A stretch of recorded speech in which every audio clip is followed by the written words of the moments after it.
Excellent. Do you have a DVD player, please? A DVD player? Either you or Sim should have it in your file cabinet. Yeah. Okay.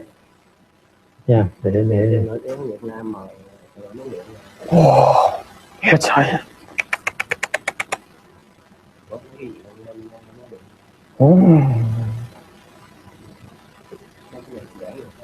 Oh, this is excellent. Why didn't we have this earlier? Oh. Okay.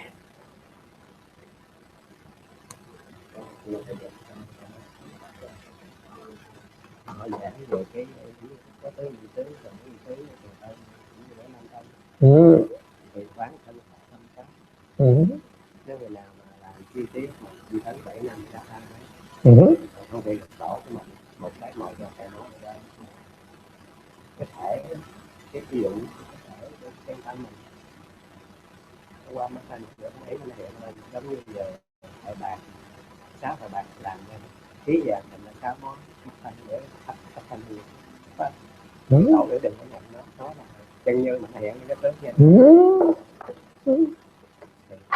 Vô niệm là vậy, không khởi tâm biệt mấy cái đó, quét sạch hết, đâu có làm như vậy đâu, một cái nó quét hết luôn. Nhiều pháp môn khác nhau, tùy cái duyên như vậy, lúc nào là cũng được, kiên nhẫn.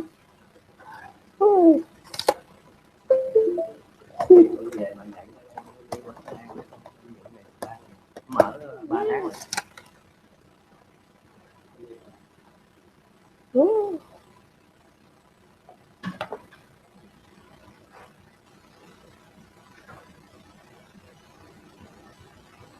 Want some candies?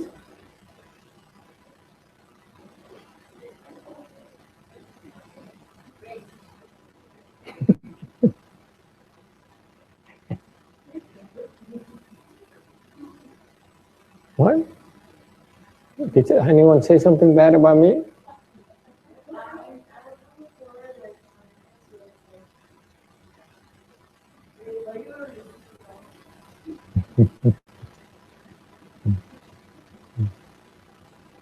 Okay, it's not working.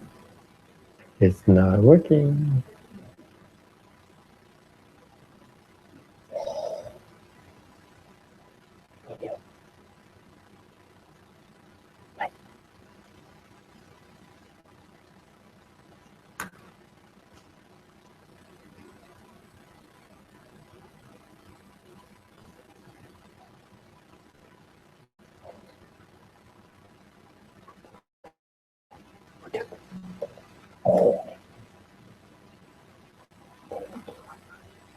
Not working.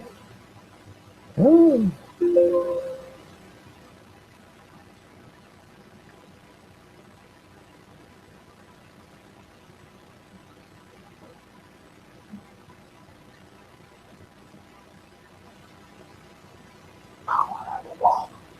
Power on the wall.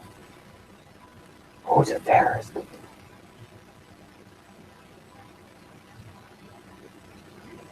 It's not working.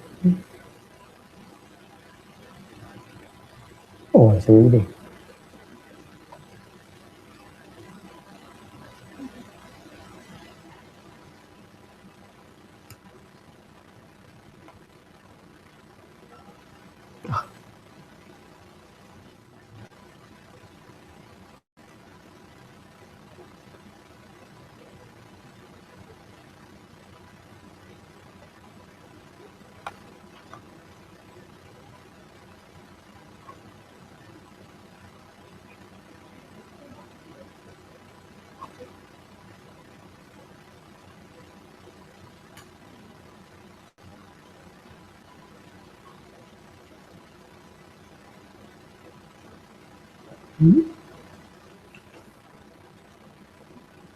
It's not.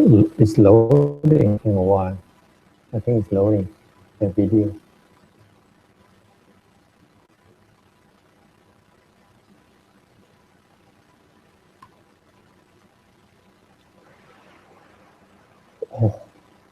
Good evening, everyone. Chào quý vị.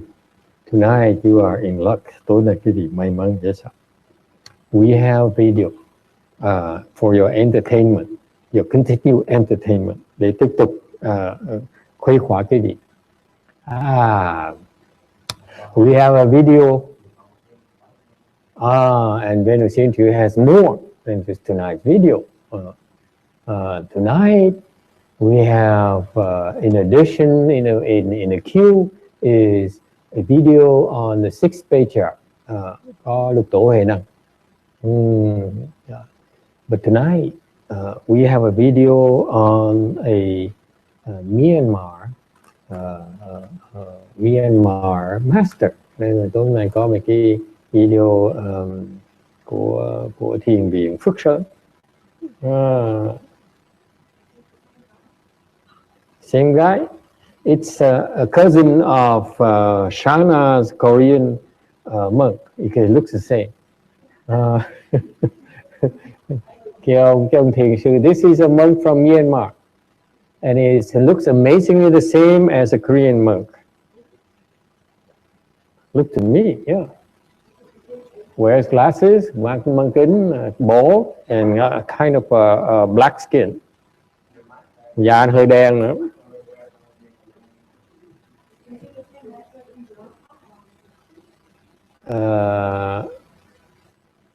This is probably the same level as your Myanmar.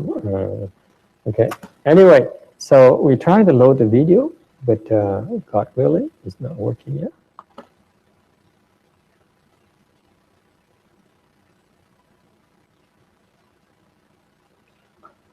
Let's see if we can get something going here. CD-ROM. Okay. Oh, I should have done that. Okay, so here's what happened.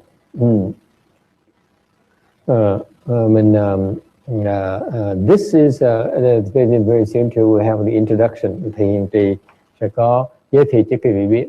This is apparently the Vietnamese are keen on learning about meditation. Cái này là what happened?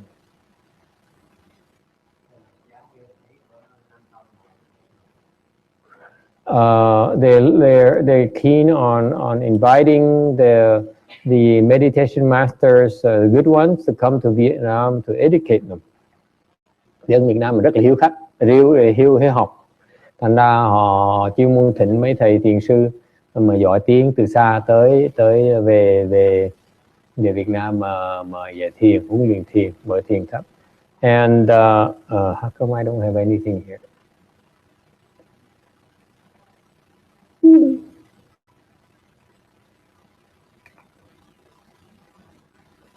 Is there a file I'm supposed to load?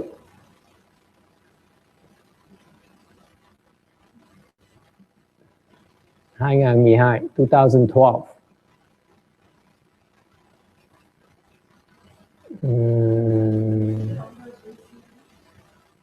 VCD. Okay, I have VCD. And then what? Hold on.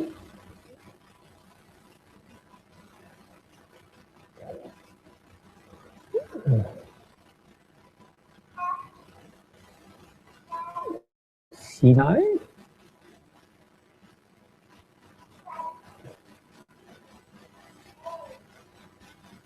No.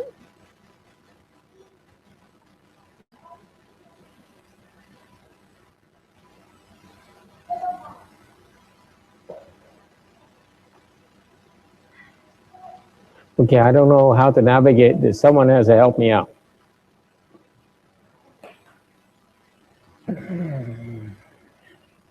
Yeah, there's an expert in DVD players. There you go. You don't know that date file?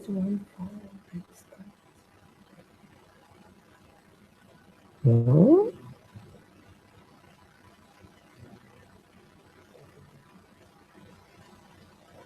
Maybe an EAPP?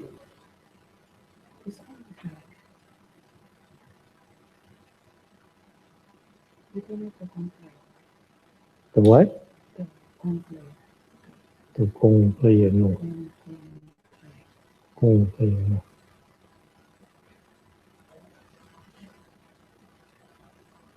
Should be automatic. We shouldn't have to go through these directories. You know, it's a lot of monkey business.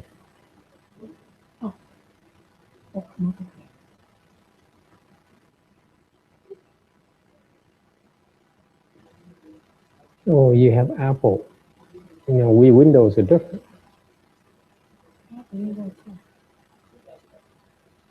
You have an Apple laptop or a Windows laptop? Oh, there you go. Okay. Thank you very much. Bắt đầu rồi. Okay. Lower the lights a little bit. Lower the lights.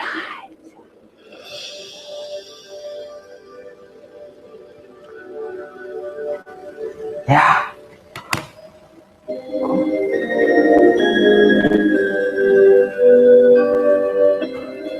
Thank you. Hinayana Dharma sound introduces ChanQi, 4 station of mindfulness in Vietnam under the guidance of a Myanmar master, famous Myanmar master.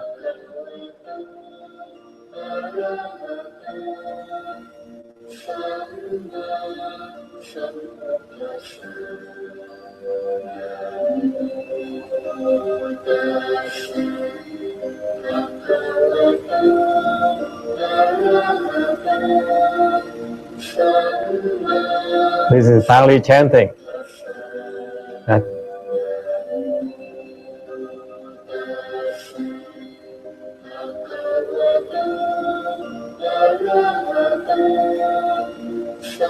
Ujatila is the name of the monk. Namo tassa bhagavato arahato samma sambuddhassa. This morning we started the 7 days meditation retreat here. So I explain all to observe during sitting meditation as primary object, rising, falling, and walking meditation, daily activities. So right now I would like to explain more detail about how to observe and how to get the concentration during your sitting and walking meditation practice. Hôm nay chúng ta đã khai mạc cái khóa luyện về quý vị đã nghe trong ý kiến của thầy Sa Zen phần giới thiệu về cách chúng ta quan sát cái quý vị và mối cũng như là cách chúng ta tiến hành và cũng như là các cái hoạt động sinh hoạt hàng ngày khác. Quý vị đã sâu qua thực tế đã ghi nhận quan sát tư và các yếu tố hôm nay tôi sẽ ghi nhận. This is a relative of Xiển Tu Pháp Sư. Đây là họ hàng của cô Hiền Độ đó, phải không cô? Look at that, they're happy he is saying the Hinayana, their Dharma is a very famous one. Bên Nguyên Thủy có pháp tên là tứ niệm xứ, the 4 stations of mindfulness. And in practicing this Dharma, they will be able to become a 4th stage Arhat. Tu cái pháp này sẽ đắc tứ quả là okay, so he's about to lecture on this particular Dharma. Sắp nói pháp cho cái gì nghe. I don't know how old this woman here, but clearly she has no more teeth. Như cái cô này bao nhiêu tuổi mà rõ ràng hết răng này.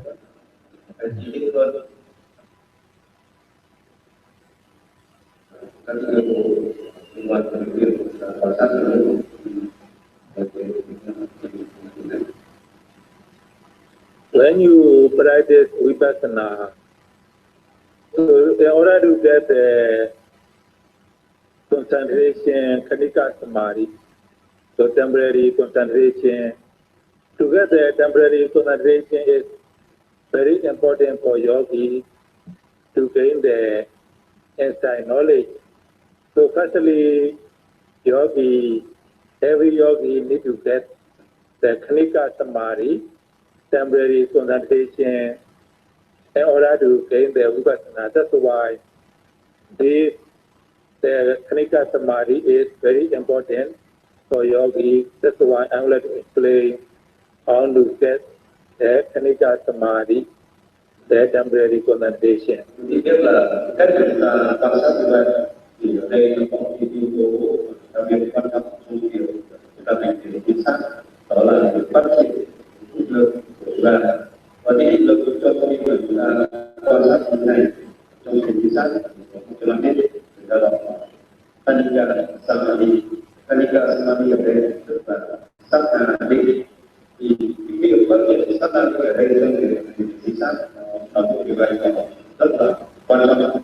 Vì vậy cái cách chúng ta đang quan sát như là cái trình bày trong những sáng ngày hôm nay, chúng ta có khả năng phát triển được và cụ thể ở đây là sát na định. Some yogi, they can get the khanika samadhi very quickly, very easily. Some yogi cannot get the khanika samadhi easily, quickly. So why? So the question is the why. The answer is if we know the purpose of meditation, if we observe the object directly, then everyone can get the khanika samadhi easily. If someone does not understand the purpose of meditation, then does not understand how to observe the object, then difficult to get the concentration khanika samadhi. Thì quý vị cũng thấy là đối với cái việc mà phát triển định Kanika Samadhi hay là Satna định như thế này, thì có một số các cái thiền sinh thì người ta có khả năng phát triển được các cái định lực rất là nhanh, và rồi một số các cái thiền sinh khác thì dường như là cái việc phát triển định lực như thế này nó mất thời gian và nó khó khăn hơn. Thì cái vấn đề ở đây nó nằm ở chỗ nào? Thì ở đây cái điều quan trọng là chúng ta cần phải hiểu về cái mục đích của việc hành thiền, chúng ta phải hiểu rõ về mục đích của việc hành thiền. Và cái thứ hai nữa là chúng ta cần phải nắm được cái cách thức chúng ta ghi nhận và quan sát được đối tượng. Nếu đi các cái yếu tố này thì rất là khó để có thể phát triển sát na định. Nếu mà chúng ta biết rõ về mục đích của việc hành thiền cũng như là chúng ta biết cách quan sát các cái đối tượng, ghi nhận các cái đối tượng, thì việc phát triển sát na định hay là việc phát triển định lực của chúng ta nó trở nên dễ dàng hơn và không còn khó khăn như chúng ta tưởng.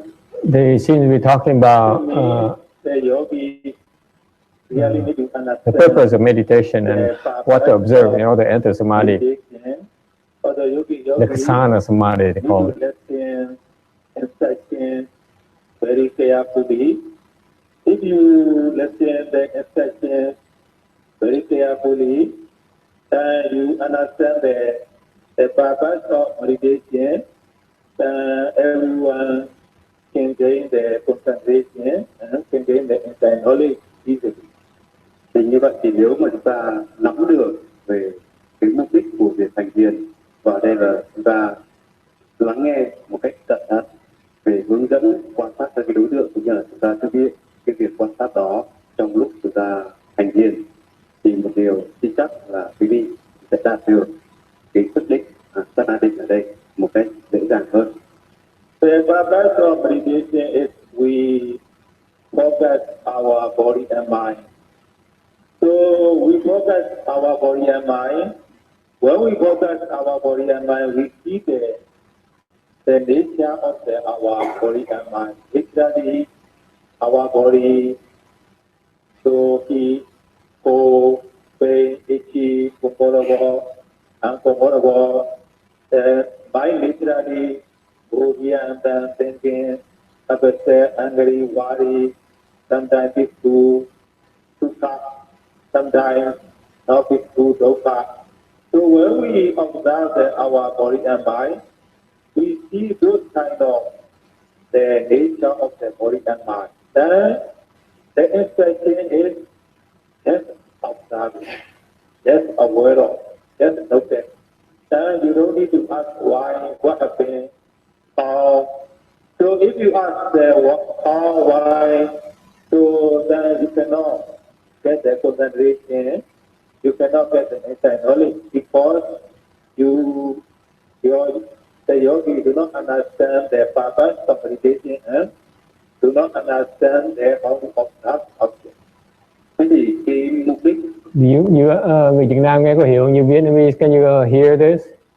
You understand? Nghe có hiểu không? Khó nghe qua, thầy cũng khó nghe, thầy cũng hiểu. I have a hard time listening in Vietnamese too. Only Hiển to understand. So thầy dịch tiếng Việt của thầy. But he asked him to translate the Vietnamese. He says he can't understand either.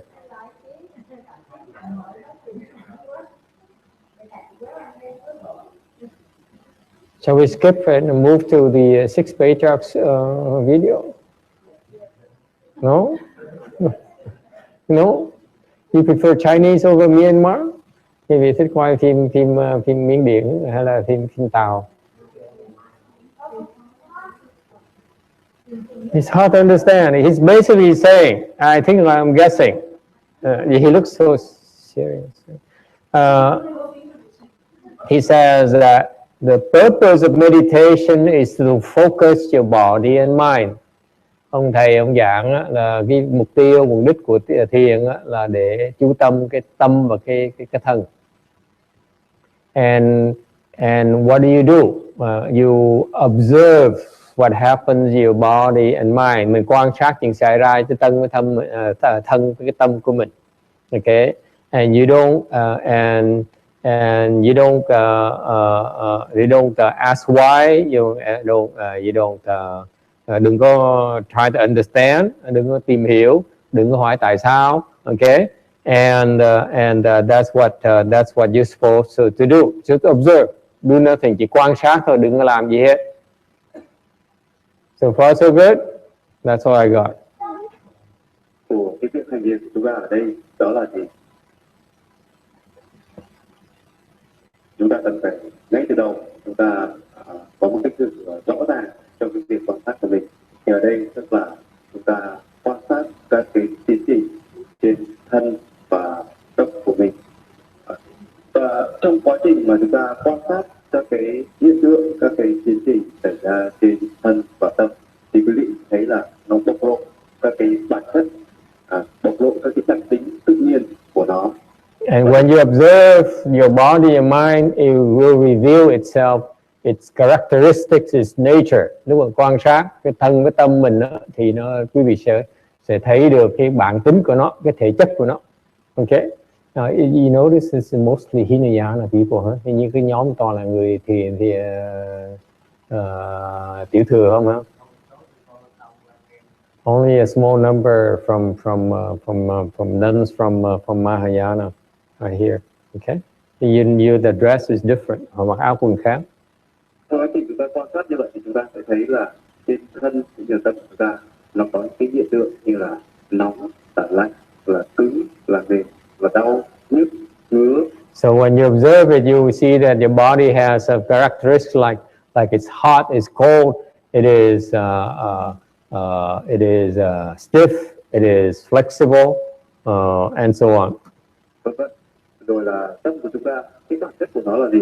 Bản chất của nó là nó luôn luôn nó phóng đi nơi này nơi kia, nó bắt cái đối tượng này đối tượng khác, và rồi là các cái cảm họ của chúng ta nó khó chịu, rồi là một loạt các cái cảm họ, các cái hiện tượng. And then when you observe your mind, you notice the mind jumps around, monkey mind. Quan sát cái tâm thì thấy cái tâm nó chạy tung tăng như con khỉ vậy đó. And then you contemplate your feelings, pleasant, unpleasant, cái cảm thọ thì lúc thoải mái, lúc khó chịu. trên thân và tâm của chúng ta. Và khi chúng ta quan sát như vậy thì nó bộc lộ các cái bản chất, đúng với cái bản chất của nó. Vậy thì khi mà chúng ta thấy các And that's how you reveal, your body and the mind reveals itself by through your observation. Quan sát thấy được cái bộc lộ được cái bản chất của nó. Thì chúng ta làm gì đây? And then what do you do? Một cái hướng dẫn mà quý vị cần hết quán, quý vị cần xuyên suốt, đó là chúng ta hãy chỉ ghi nhận và What do you do? All you do is you make note. That's it. Mình chỉ cần ghi nhận thôi và không có làm gì hết. Như vậy mà thôi.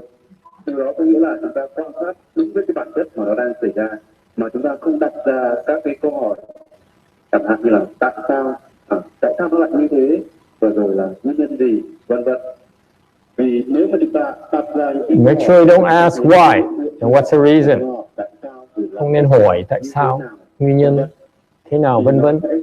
Rất là khó để cho chúng ta có thể phát triển được tự giác. Mà cái nhiệm vụ của người thiền sinh ở đây là chỉ ghi nhận đúng với bản chất của các cái hiện tượng khi nó thay đổi, nó có thế nào thì chúng ta ghi nhận như thế, mà không có đặt ra các cái câu hỏi tại sao, làm thế nào, vân vân. Bao nhiêu thầy ở đây, bao nhiêu người đây? When you see the sukha vedana, do not say, observe carefully.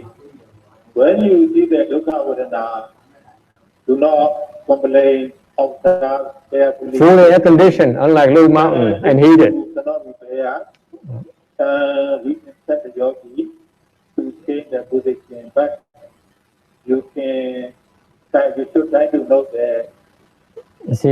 See how young and how hard it is working. Cái vị thế người trẻ mà còn rất là tinh tấn ấy, see the frown on the head and the eyes closed, mắt nhắm nhíu lại, với là mắt nhắm lại.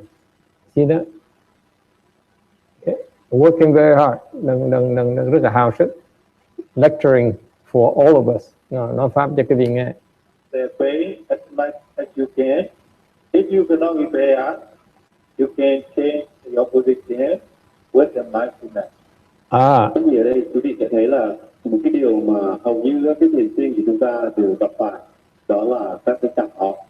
Và các cảm họ ở đây quý vị sẽ thấy là có những lúc quý vị sẽ thấy các cái cảm họ là những cái cảm các nó rất là dễ chịu, rất là êm ái, vân vân.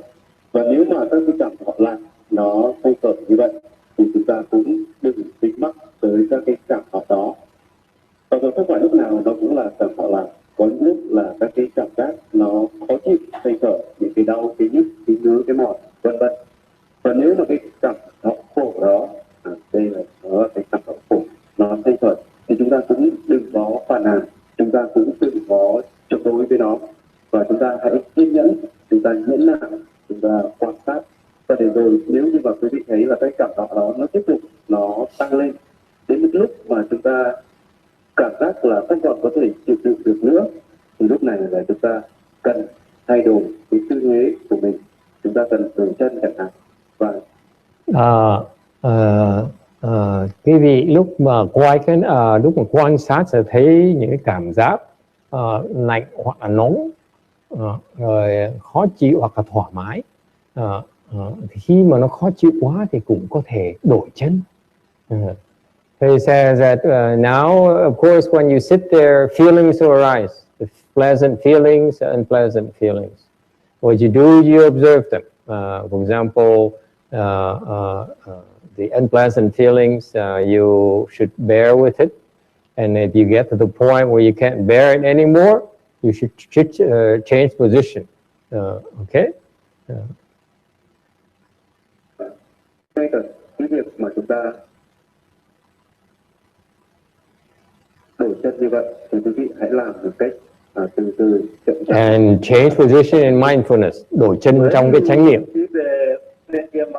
Wandering mind, planning mind, so angry mind, upset mind, peaceful mind. So the instruction is do not be worried, upset, seeing those kind of things, because naturally we cannot control the mind. So that's why when we see it, observe it. So as long as they are coming, observe it. But when the wandering mind, thinking mind keeps coming along, then you can observe the primary object rising falling carefully. Then in this way, so you can stop the wandering mind.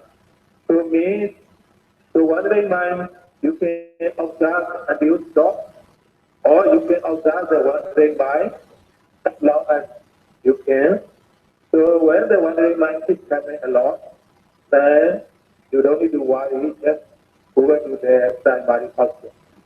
Và rồi quý vị cũng thấy là không chỉ là gặp họ mà chúng ta cũng thấy là cái tâm của chúng ta, những cái tâm nó sẽ chạy nữa. The mind also wanders.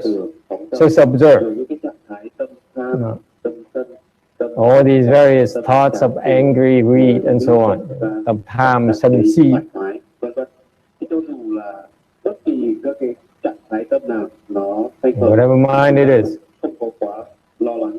don't be concerned about it. Chúng ta chỉ đơn thuần quan sát, just observe it. trạng thái đó Make thôi. Vì là đó nó thể hiện chính là cái bản chất tâm của chúng ta, bản chất tâm của chúng ta nó là như vậy. Because that's the nature of your mind. Cái tâm mình như vậy đó, chỉ ghi nhận nó như vậy thôi, đừng có làm gì hết. Cái nhiệm vụ của người thiền tích là chỉ đơn thuần ghi nhận mà thôi. Thế thì quý vị cũng sẽ thấy là nó sẽ xảy ra hai cái trường hợp. Trong lúc mà chúng ta quan sát cái đối tượng thứ nhất là phồng xẹp, nếu quý vị thấy những cái trạng thái tâm như vậy, chúng ta ghi nhận, chúng ta quan sát, chúng ta hiện chẳng hạn suy nghĩ, và rồi nếu cái suy nghĩ đó nó qua đi, chúng ta lại quay trở về quan sát đối với phồng xẹp. Thế nhưng mà không phải lúc nào nó cũng And go back to your breathing. Trở về cái phòng xẹp. Chúng ta quan sát rồi, nhưng mà nó vẫn hiện lên, nó tái diễn, nó vẫn tiếp tục nó xảy ra như vậy. Thì lúc này chúng ta hãy quay trở về quan sát cái sự phồng xẹp một cách cẩn thận hơn. Thì nếu mà And over time, concentrate more on your breathing. Từ từ đó, quen rồi thì chú ý tới cái phòng xẹp. Thì lúc này quý vị sẽ thấy tự động là các cái suy nghĩ đó nó sẽ giảm dần và nó ngưng hẳn. Như vậy thì trong cái việc của chúng ta quan sát đối với các cái suy nghĩ, đối với các cái vọng tưởng, vọng tâm hay là các cái trạng thái tâm khác, thì ở đây nó có hai trường hợp. Nếu chúng ta ghi nhận và chúng ta quan sát được một lúc và nó qua đi, thì chúng ta lại tiếp tục quay về quan sát với cái phòng xẹp. Trường hợp thứ hai, nếu các cái suy nghĩ đó nó vẫn tiếp tục, nó triền miên, nó xảy ra như vậy, nó kéo dài, thì chúng ta lại quay trở về quan sát phòng xẹp. Nhưng lúc này chúng ta hãy quan sát một cách cẩn thận hơn. Thì với cái việc quan sát cẩn thận như vậy thì là nó sẽ từ từ giảm thiểu. So eventually you can concentrate more on your breathing. Cái từ nó sẽ ngồi lâu thì nó sẽ chú ý được cái phòng xẹp dễ hơn. So say you see that dead body or hearing or you smell flower, other smell sometimes. So when you see, hearing, smelling, so when you see it, also you have to observe it. So like the wandering mind, if the seeing, hearing keep coming, so even though you observe it, they keep coming, and stop observing, and go back to the primary object. Và tương tự như vậy thì trong lúc mà chúng ta ngồi thiền thì quý vị cũng sẽ thấy các cái hình ảnh, có những người ta còn gọi là minh ảnh, rồi là những cái hình ảnh của Đức Phật, rồi các cái màu sắc, cũng như là quý vị cũng có thể thấy là những cái hình ảnh ghi dấu sắc hoặc là ChanQi, vân vân, và các cái âm thanh, mùi chẳng hạn. Thì tất cả những cái hiện tượng như vậy, nếu mà nó tinh khởi thì chúng ta cũng chỉ ghi nhận mà thôi. So you also have maybe hear sounds, visions, images, whatever. Don't pay attention. Go back to your breathing. Hình ảnh, âm thanh gì nó gợi đến trong óc quý vị thì làm lơ, chỉ trở về lại cái phòng xẹp. Lại trở về quan sát tổng thể, nhưng chúng ta hãy quan sát một cách cẩn thận hơn, kỹ càng hơn, cũng là theo cái nguyên tắc như được trình bày ở trên. During the meditation, so you are observing the rising, falling as primary object. Following the rising, falling, carefully. Then you see the itchy, pain, uncomfortable feeling. Sometimes you see the comfortable. So when you see those kind of things, you see itchy. So if you cannot observe the rising, falling, you have to observe itchy, pain, uncomfortable, tight, heavy. But as long as so you can observe the rising falling, keep observing the rising falling. Observing the rising falling primary object is very, very important for yogi, because if you do not observe the primary object carefully, then very hard to observe the other object, because so you don't know when they appear, coming. So when you are observing the primary object rising falling, when the secondary object coming or wandering mind is keeping, when they appear, you can see and observe easily. That's why. So observing the rising falling is very important. But when the secondary object very, very obvious, then you can observe and you stop, or then it is keep coming and go back to the rising falling. Trong khi chúng ta ngồi thiền như thế này, thì cái đối tượng mà chúng ta quan sát chủ yếu ở đây đó là cái chuyển động phồng xẹp ở bụng. Chuyển động phồng xẹp ở bụng là đối tượng chính trong cái việc quan sát. The main objective of your observation is the moving of your tummy when as you breathing. Cái phồng xẹp của bụng là cái đối tượng quan trọng khi mình quan sát. And drop everything else. Bỏ tất cả những cái khác. And drop your ill feelings, your pleasant feelings, leg pains, chân đau hay là cảm giác thoải mái là bỏ hết. Right, Julie? Nhưng quý vị hãy lưu ý là trong nào mà chúng ta còn có thể quan sát được trên phồng xẹp thì chúng ta cứ tiếp tục quan sát cái phồng xẹp như vậy. Vì cái quan sát phồng xẹp ở đây nó đóng một cái vai trò tối quan trọng. Do cái việc mà chúng ta quan sát được phồng xẹp thì chúng ta sẽ ghi nhận được cái sự sinh khởi của các cái đối tượng khác khi nó xuất hiện. Như vậy thì nếu mà chúng ta buông cái phồng xẹp này thì nhiều khi chúng ta nắm bắt các cái đối tượng khác, nhưng mà chúng ta sẽ nhận thấy là rất là khó để có thể ghi nhận những cái sự sinh khởi của các cái đối tượng ở ngoài phồng xẹp. Nếu chúng ta duy trì cái sự nghiêm mật quan sát đối với phồng xẹp thì bất kỳ khi nào có những cái hiện tượng khác và đối với các cái cảm thọ cũng như là các cái trạng thái tâm nó sanh khởi thì chúng ta đều có khả năng chúng ta nắm bắt kịp thời. Ở đây là chúng ta ghi nhận kịp thời được cái sự sinh khởi của các cái đối tượng khác do cái việc mà chúng ta quan sát tốt trên phồng xẹp.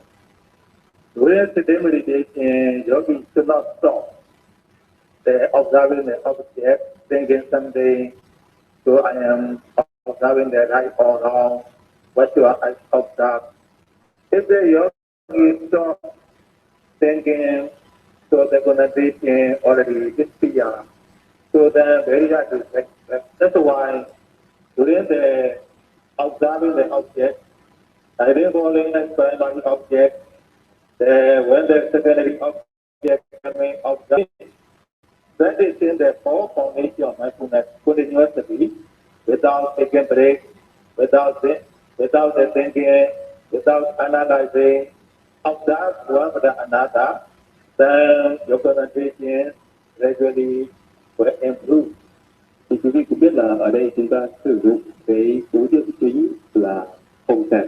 Thì không có nghĩa là chỉ có một cái đối tượng chính này không, mà ở đây chúng ta đang phát triển về tứ niệm xứ. Quý vị cũng biết rồi, tứ niệm xứ ở đây tức là chúng ta có 4 đối tượng: thân, thọ, tâm và pháp. Như vậy thì trong khi mà chúng ta quan sát cái đối tượng phồng xẹp thuộc về thân, bất kỳ các cái hiện tượng nào nó sanh khởi, nó thuộc về cảm thọ, nó thuộc về tâm hay là nó thuộc về pháp, chúng ta đều có cái khả năng chúng ta ghi nhận được và chúng ta hay biết được các cái đối tượng đó. Thì như vậy không chỉ là quan sát riêng đối với phồng xẹp, mà ở đây là chúng ta tổng hòa với tất cả các cái đối tượng thuộc về thân, thọ, tâm, pháp. Nhưng mà để làm được như vậy thì điều đó chúng ta cần quan sát kỹ trên cái sự phồng xẹp ở bụng. Và do cái việc mà chúng ta quan sát như thế này thì khi mà cái định lực cũng như là chánh niệm nó đã được phát triển một cách mạnh mẽ thì nó có khả năng ghi nhận được các cái sự sinh khởi của các cái đối tượng khác. It's interesting. So the way the Hinaya does is that they focus on breathing. Bên Nguyên Thủy họ chú trọng tới cái phòng xẹp in your tummy. When you breathe, you naturally your tummy expand, move forward and back. Thì cái bụng quý vị nó xê dịch, nó phồng nó xẹp. Okay? As you observing that, actually you also are registering 4 more components naturally. Từ đó nó xảy ra cái giác quan quý vị nó sâu thẳm 4 cái khía cạnh khác nhau. It registers phenomenons of your of feelings. Quý vị có những cái cảm giác. You are thân pháp gì? The fourth stage of mindfulness is contemplate feeling is suffering, contemplate body is impure. Quý vị có những cảm giác về cái thân của quý vị.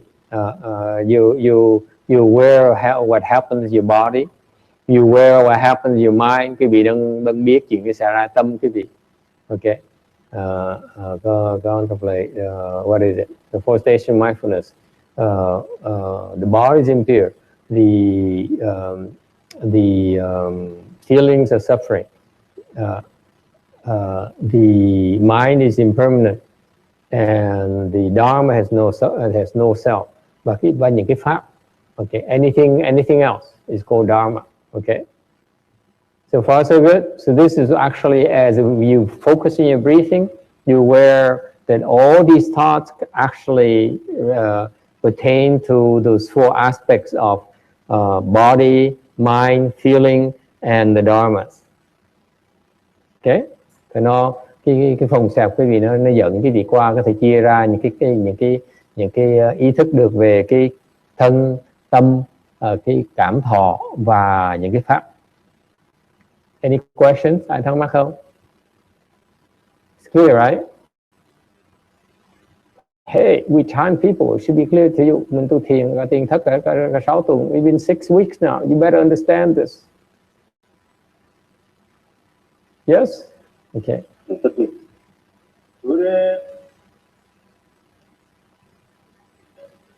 Today meditation, we ask the yogi to observe the rising falling carefully. So we were not explaining why you were through the experience, because when we explain, when you were through the experience, then you will have expectation to see something instead of observing the object. That's why we see clearly, observe every day clearly. Observe every day carefully. So observe means you can see many kinds of experience. During the day meditation, even the rising falling, you can see many kinds of rising falling. You can see many kinds of experience. The Vedana, Seda, Nama. So the instruction is observe carefully, do not be surprised, do not be worried, do not be doubt. Just observe carefully what we instructed. Then move to the primary object. Thế thì quý vị có thấy là để cho chúng Just observe. Don't worry, don't think, don't wonder why. Chỉ quan sát, đừng có đòi hỏi muốn hiểu, không biết tại sao. Trong cái việc mà chúng ta ghi nhận và quan sát các cái đối tượng, thì cái điều đó là những cái điều mà nó hoàn toàn không cần thiết và nó cũng không có thể giúp cho chúng ta phát triển được cái sức lực của mình. Và rồi quý vị cũng thấy là you see people are moving. Quý vị thấy mọi người nó nhúc nhích tùm lum la because the posture is not strong enough for them to be able to sit still. Tư thế họ dở, thành họ ngồi yên được. Can you notice that? They're all fidgeting. They're all moving forward. They're moving. Họ cứ nhúc nhích hoài à. Okay, unlike you, right? You can sit there and you sit still like a statue. You đâu có giống như cái vị ngồi yên như pho tượng. All the speakers are moving too. Mấy cái người nói thấy ông này nhúc nhích. See how he's moving?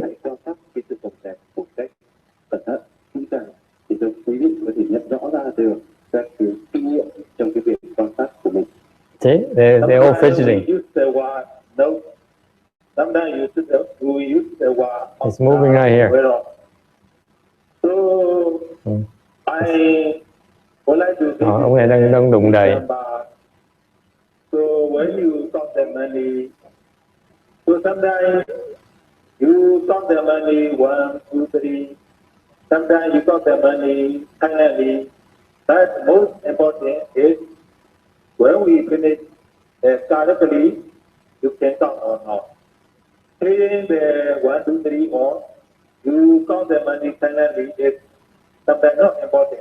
And when we observe the object, diving, falling, lifting, moving forward, placing, stretching, turning, we sometimes, namely, we put the lever.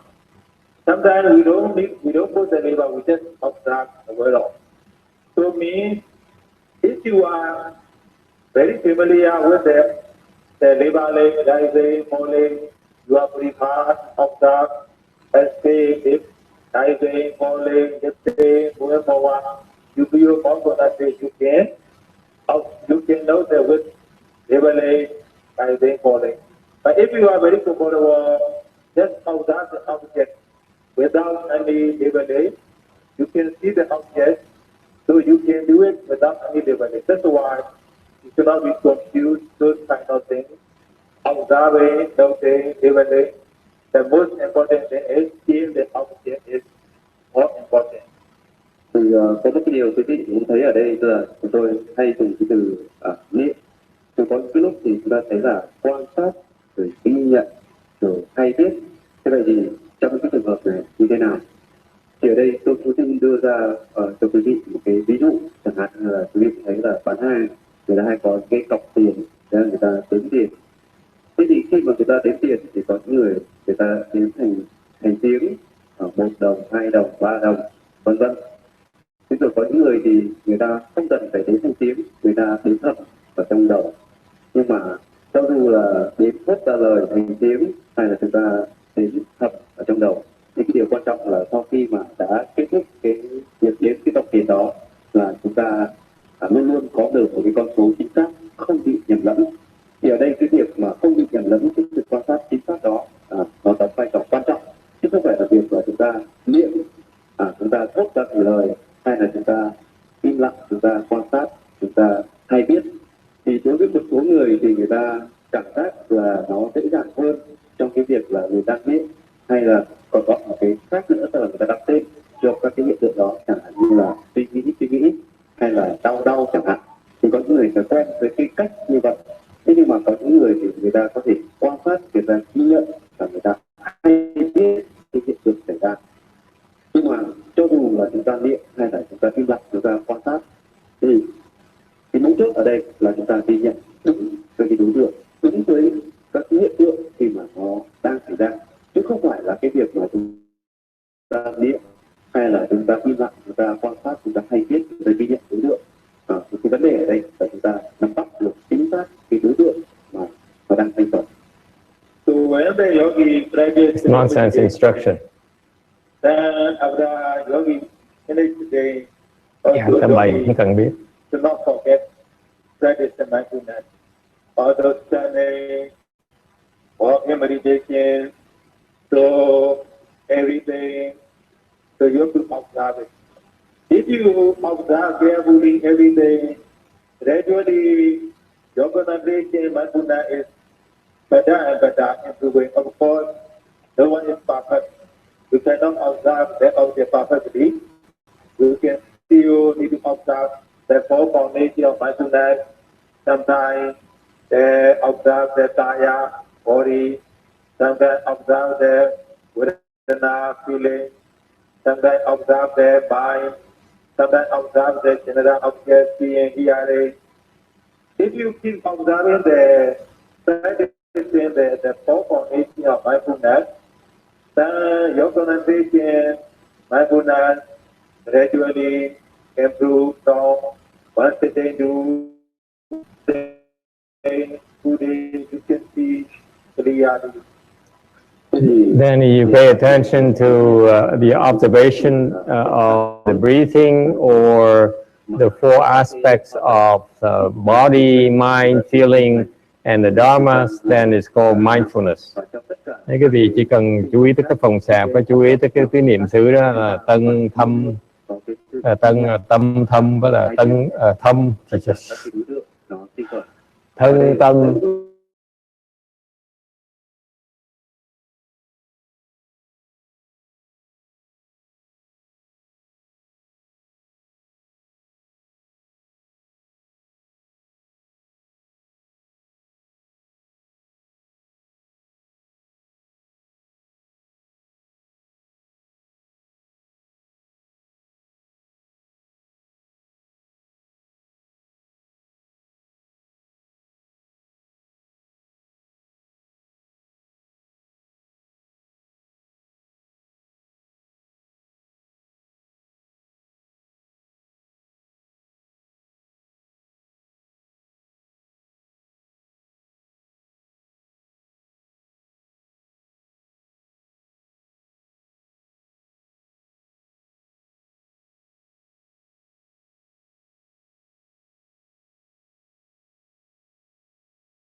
Hoàn toàn tân của chúng ta nó quan sát 100% trên đối tượng từ điểm đầu tới cái cuối của cái. So what they're doing is they're elaborating the process of what happens to your mind when you're able to focus on your breathing. You can focus, you're able to, oh, thank you, time's up. You're able to be single-minded on your own breathing, and that's how you enter samadhi. Từ từ quý vị thấy mà chú tâm như vậy thì càng ngày càng dễ chú tâm vào cái phòng xẹp thì dễ nhập định. Actually, the Buddha never gave this kind of details in his sutras, in this Satipatthana Sutra, whatever the sutra that is, I forgot the name. Cái kinh mà Phật dạy thì cái quán hơi thở này đó, không có cho những chi tiết này. They just made it up to help you provide their own details of why you're doing it, they're justifying the process. Họ đang cho cái gì những cái chi tiết về cái tại sao nên làm như vậy. Nhưng thiệt ra cái là họ chế ra. This is they made it up. It's their style of meditation. Thì mỗi người đó, mỗi cái tông phái họ có cái cách riêng của họ để mà họ chẳng nghĩa cái cách này.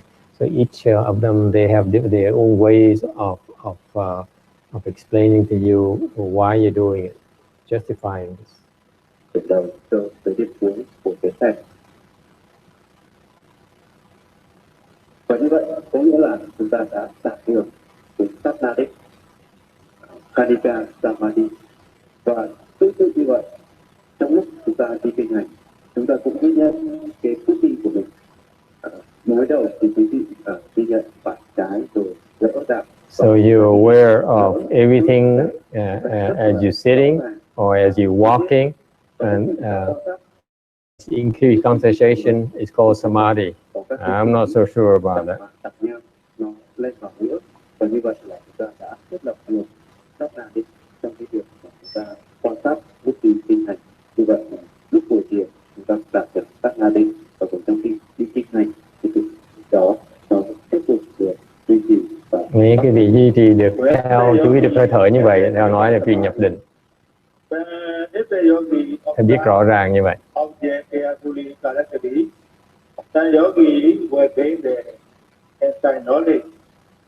Understanding Nama Rupa, Mayamata phenomena.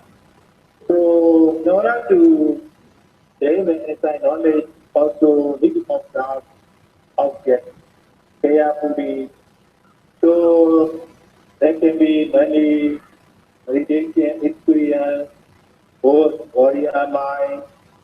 So if the yogi can apply the mindfulness, observe and know that object, so effectively, every day yogi's meditation is not only. Yogi's meditation is every day you see the experience very, very interesting. So that's why in order to gain the insight knowledge, in order to see the experience, we need to apply the mindfulness effectively, directly. Thì với cái việc mà chúng ta hiểu về mục đích của cái việc hành thiền, cũng như là chúng ta áp dụng một cách triệt để của cái hướng dẫn trong việc quan sát các cái đối tượng, thì rồi là chúng ta sẽ thấy là mình sẽ đạt được cái sát na định. Và cái sát na định ở đây nó là cái nền tảng để cho chúng ta đạt được cái sự hiểu biết hay là tỉnh giác, và chúng ta cũng sẽ có được một cái sự hiểu biết hay là tỉnh giác về việc. And you enter samadhi, then you open your wisdom. Sát na định giúp quý vị mở cái huệ. Quan sát như vậy thì quý vị cũng thấy là cái công việc mà chúng ta liên tục quan sát một cách nghiêm mật trong từng quan sát như vậy thì sẽ cho chúng ta được rất nhiều các cái kinh nghiệm, rất là nhiều các cái trải nghiệm.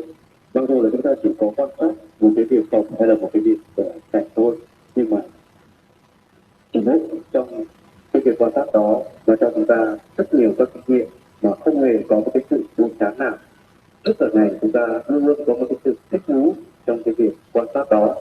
Từ cái lúc này là chúng ta sẽ thấy cái thức định cũng như là chánh niệm của chúng ta nó trở nên một cách vững vàng và mạnh mẽ, và nhờ đó chúng ta trải nghiệm được nhiều các cái kinh nghiệm khác nhau, và đó trải nghiệm được nhiều các cái kinh nghiệm khác nhau, và làm cho chúng ta trở nên thích thú trong cái việc quan sát mà không bị buồn chán.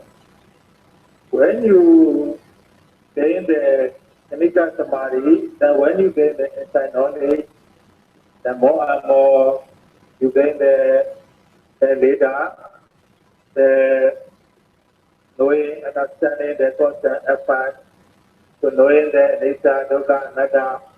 The more we practice, the more we see the Buddha's teaching and through the Buddha's teaching as very clearly. So that's why when we practice meditation, so firstly, we need to gain the Kanika Samadhi.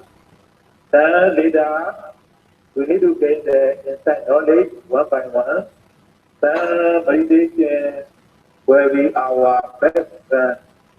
Meditation will be our best neighbor. Then every time when we apply our mindfulness, then we can apply everywhere, every every day, everywhere, then we can see that meditation benefits what and more. Thế thì quý vị có thấy là cái việc chúng ta thực hành như thế này nó cũng diễn ra qua các cái giai đoạn. Thì mới đầu là chúng ta cần áp dụng trong cái việc quan sát các cái đối tượng, thì rồi là chúng ta đạt được cái xác định và sát na định được thiết lập, và trên cơ sở cái sát na định đã được thiết lập thì quý vị sẽ thấy là chúng ta sẽ tuần tự đạt được các cái sự hiểu biết về tự giác, và chúng ta sẽ hiểu về cái sự phân biệt danh sắc, chúng ta sẽ hiểu được về phân biệt nhân duyên, và chúng ta cũng sẽ hiểu được về tạng tư, vô thường, khổ, vô ngã. Và như vậy thì quý vị sẽ thấy là trên cái cơ sở như vậy thì nó giúp cho chúng ta có được một cái một cách rất là rõ ràng về bản chất. And it says here, if you enter samadhi and then, of course, then you open your wisdom, you'll be able to understand that the body is impure, the mind is impermanent, and the feelings are suffering, and the Dharma has no self. Thành quý vị nói là cái mà quý vị sẽ được hiểu đó là quý vị tự động sẽ hiểu được là cái thân này là bất tịnh, cái tâm này là vô thường, cái cảm thọ thiệt ra là khổ, cảm giác sung sướng quý vị có đó thiệt ra là khổ, và những cái pháp nó vô ngã. You got it? Right? Phải không? Where you got it from? Where do you know that where is the Dharma of no self? Ai dạy quý vị là pháp nó vô ngã?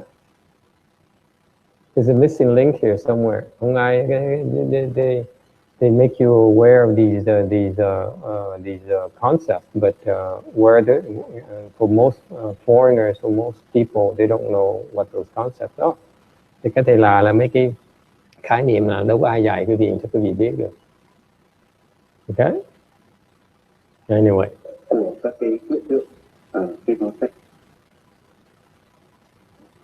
thành khởi, chúng ta sẽ thấy cái sự xác nhận về những cái lời dạy của Đức Phật nó hoàn toàn đúng đắn, nó hoàn toàn chính xác thông qua các cái kinh nghiệm của chúng ta. Và với cái việc mà chúng ta luôn luôn áp dụng cái kinh nghiệm này thì chúng ta sẽ thấy là nó sẽ đem lại cho chúng ta rất nhiều các cái lợi lạc.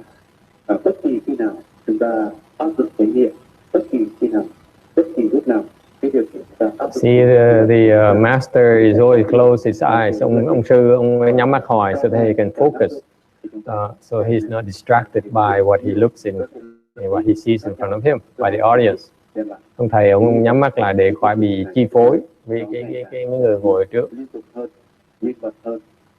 Some people say that meditation makes people crazy. So they encourage not to practice because they worry if someone practice meditation, they become not normal. Người nói tu thiền là bị tẩu hỏa nhập ma. They say the demonic states when you practice. They say a lot of that. The rumor has it in Vietnam. It's quite common. We can see many kinds of experience. Sometimes the object scary, sometimes a lot of fun, sometimes very interesting. So if we can observe those kind of objects, so we can do what can be. For example, sometimes the body, when the yogi is sitting meditation, their body shake a lot, shaking. Sometimes the body up and down, sometimes like body dancing. So actually, this is the just meditation experience. The yogi cannot observe the sensation. That's why they're following the sensation. That's why body shakes. The body kind of dancing. This is nothing to worry, no scary at all. If we can observe, then you can work easy. That's why some people do not understand saying, do not meditate because meditation makes lazy. Not normal. After meditation, these people say that lazy and saying something like that. So meditation is the Buddha teaching, we can gain the meditation benefit if we can apply directly, effectively on the object. Thế thì quý vị cũng thấy là có rất nhiều người ta phàn nàn, người ta kêu ra cái việc thực hiện này thì nó cũng rất là nguy hiểm, nó làm cho người ta bị tẩu hỏa nhập ma chẳng hạn như vậy, hay là nó làm cho người ta trở nên là một cái con người không bình thường nữa, nó trở nên là chặt chẽ và nó hành động một cách rất là lạ kỳ. Thế nhưng mà cái lỗi đó thì không phải là cái lỗi của cái việc hành thiền, mà lỗi ở đây chính là cái lỗi của chúng ta đấy. Cái lỗi ở đây là do các cái phiền não của mình. Cái lỗi ở đây là do chúng ta không biết cách quan sát các cái đối tượng. Thì quý vị biết là khi mà chúng ta quan sát các cái đối tượng thì nó có rất nhiều các cái điều nó kỳ lạ, nó xảy ra đối với chúng ta. It says the demonic states happen because you don't know how to observe the things that happen when you meditate. If you know how to observe, you won't enter demonic states. Những cái tổ trong ma họ nói là người Việt Nam có đồn ra rất thông thường là tại vì cái việc không biết quan sát những cái hiện tượng khi mà đang thiền, biết quan sát không bị tổ nhau mà that is not correct. In some cases you enter demonic states because of your karmic retribution. Nhiều khi cái vì tổ hóa nhập ma là tại vì bị cái nghiệp báo. And it's not because you don't know how to observe. Không phải vì cái vì không biết quan sát. Okay. It's because you were not trained properly. Nó tại vì cái việc không được huấn luyện kỹ càng. Trong cái việc quan sát các cái đối tượng khi nó sanh khởi thì sẽ không có cái vấn đề gì. I bet these people have never met anyone who entered demonic states yet. Họ phải biết hai ông thầy này chưa gặp người nào bị tổ hóa nhập ma đâu. Chúng ta đang hành thiền về cái hiện tứ là cái pháp môn mà Đức Phật đã khai triển từ những cái kinh nghiệm của ngài. Thì vậy thì cái việc hành thiền của chúng ta, nếu chúng ta quan sát đúng, quan sát một cách có hiệu quả thì đó là một cái phương pháp nó rất là an toàn và nó không thể dẫn chúng ta. For example, Master Xu Yun, he was lecturing and they demons enter one of his disciples. Ngài Hư Vân đang giảng pháp thì ma nó nhập vào đệ tử ngài của ngài, and he couldn't do anything, thầy không làm được gì hết. It's called karmic retribution, và là nghiệp báo.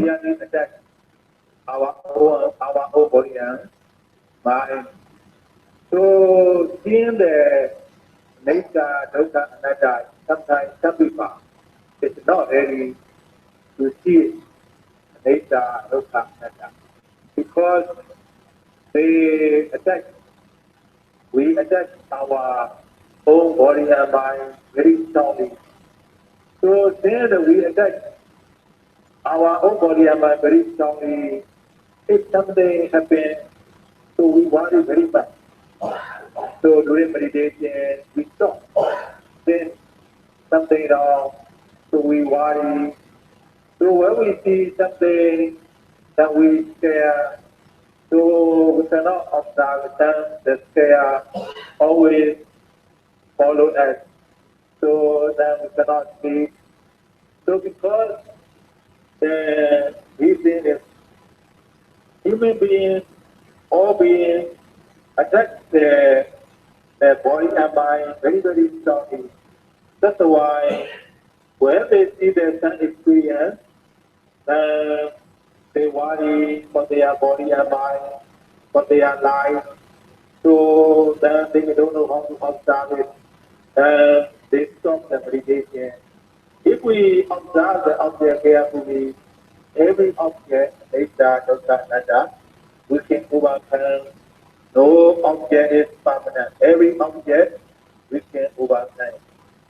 Thế thì quý vị cũng thấy là nếu mà chúng ta thực hành theo đúng cách thì một cách tự nhiên là chúng ta sẽ thấy được tam tướng của ở đây, đó là vô thường, khổ, vô ngã, anicca, dukkha, anatta. Thế nhưng mà quý vị cũng biết là đối với chúng sinh, đối với con người của chúng ta thì chúng ta luôn luôn có một cái sự dính mắc đối với cái xác thân này. Cái sự dính mắc của chúng ta là nó quá sâu dày, rất là đậm đặc. Thì thực ra là đến khi mà chúng ta thấy được những cái hiện tượng về tam tướng như vậy thì là chúng ta cảm thấy nó sợ hãi, nó sợ sệt và chúng ta không chấp nhận được các cái hiện tượng đó, chúng ta sẽ ngừng cái việc hành thiền của mình làm. Lý do ở đây là cái sự biến mất của chúng ta nó sâu dày quá, chúng ta không chấp nhận được các cái hiện tượng đó. Thì có những người là người ta rất là sợ hãi khi người ta thấy cái hiện tượng như vậy, người ta thấy xuất hiện của các tướng vô thường, khổ, vô ngã, và ngay lập tức là người ta ngưng cái việc hành thiền, thì người ta không biết là cái điều gì do cái việc hành thiền mà rồi nó xảy ra đối với cái pháp thân của mình như vậy. Nhưng mà nếu mà chúng ta hiểu, chúng ta quan sát được đúng vào cái đối tượng thì rồi chúng ta thấy được các cái đặc tính của bản vật, đặc tính của mọi hiện tượng không có gì khác hơn, đó là vô thường, khổ, vô ngã. Thì chúng ta thấy là tất cả mọi hiện tượng không có một cái gì nó là thường hằng, tất cả nó sanh khởi rồi nó diệt đi, bản chất của nó là vô thường, khổ, vô ngã. Và như vậy là chúng ta cũng không còn có cái gì là sợ sệt nữa, cho dù là cái pháp thân của chúng ta nó có đi đến đâu, nó có làm sao đi chăng nữa thì nó cũng không có gây cho chúng ta một cái sự sợ hãi, một cái sự sợ sệt. Thì như vậy ở đây cái vấn đề là chúng ta cần phải quan sát, chúng ta cần phải hiểu đúng về cái đối tượng trong cái việc mà chúng ta ghi nhận các cái hiện tượng nó sanh khởi từ thân và tâm. So they say if you observe properly, then you see that it's feelings of suffering, and the body seems clear, and the mind seems permanent, and the Dharma is no self. Then you really have no fear at all. Biết quan sát cái tứ niệm xứ đó thì tự động quý vị sẽ không biết sợ gì hết, bất cứ chuyện xảy cảnh giới xảy ra không có sợ. Chính vì vậy mà quý vị cũng biết là theo truyền thống ở bên Nguyên Điện thì khi mà các cái thiền sinh người ta ngồi thiền thì người ta luôn luôn có cái công nguyện là con trên nguyện là tất biến sắc thân này, tất biến thân và tất của con lên cho Đức Phật. So in Myanmar, they have the tradition of before sitting, they make a vow to offer the body and mind to the Buddha. So, Miến Điện có cái truyền thống là trước khi thiền ngồi phát cái nguyện là hiến cái thân với tâm này cho Phật. Although before you practice today meditation, you can do about 5 minutes metta bhavana. Metta practicing loving kindness to all yogis, thearos, all devatas in this meditation center. So you can practice metta, all yogis, thearos, the donas, all the devatas to be well and happy, free from the physical mental suffering. So in this way also you can avoid the bad mental image. Và rồi cũng là một cái kinh nghiệm nữa mà các cái thiền sinh người ta hay làm. Và trong trường hợp là để tránh đi các cái hình ảnh hay là các cái linh ảnh nó không có được hay, thì trước khi ngồi thiền khoảng 5 phút là chúng ta lại practice is metta, contemplation, kindness. Cách phương pháp khác để tránh mấy cái cảnh giới xấu, ngồi quán cái từ bi. Và như vậy thì với cái việc mà chúng ta giải tâm từ như vậy thì tâm của chúng ta nó sẽ trở nên nó an tịnh, nó tâm từ. và rồi là các cái hình ảnh, những cái linh ảnh nó đáng sợ, nó không hợp với chúng ta nữa. Also you can practice about 5 minutes. My life, my body and mind is uncertain, is impermanent. I will be dying like others. So I will be old age, this and that. So if you practice this way, also you can reduce that, some of them, and that's very. That's why before you sit, you can practice metta for 5 minutes, or you can practice my body, my life, is Neta, Yoga, Neta, and when we dying, like other people are dying. So about 5 minutes, when you really concentrate, then observe that like they falling.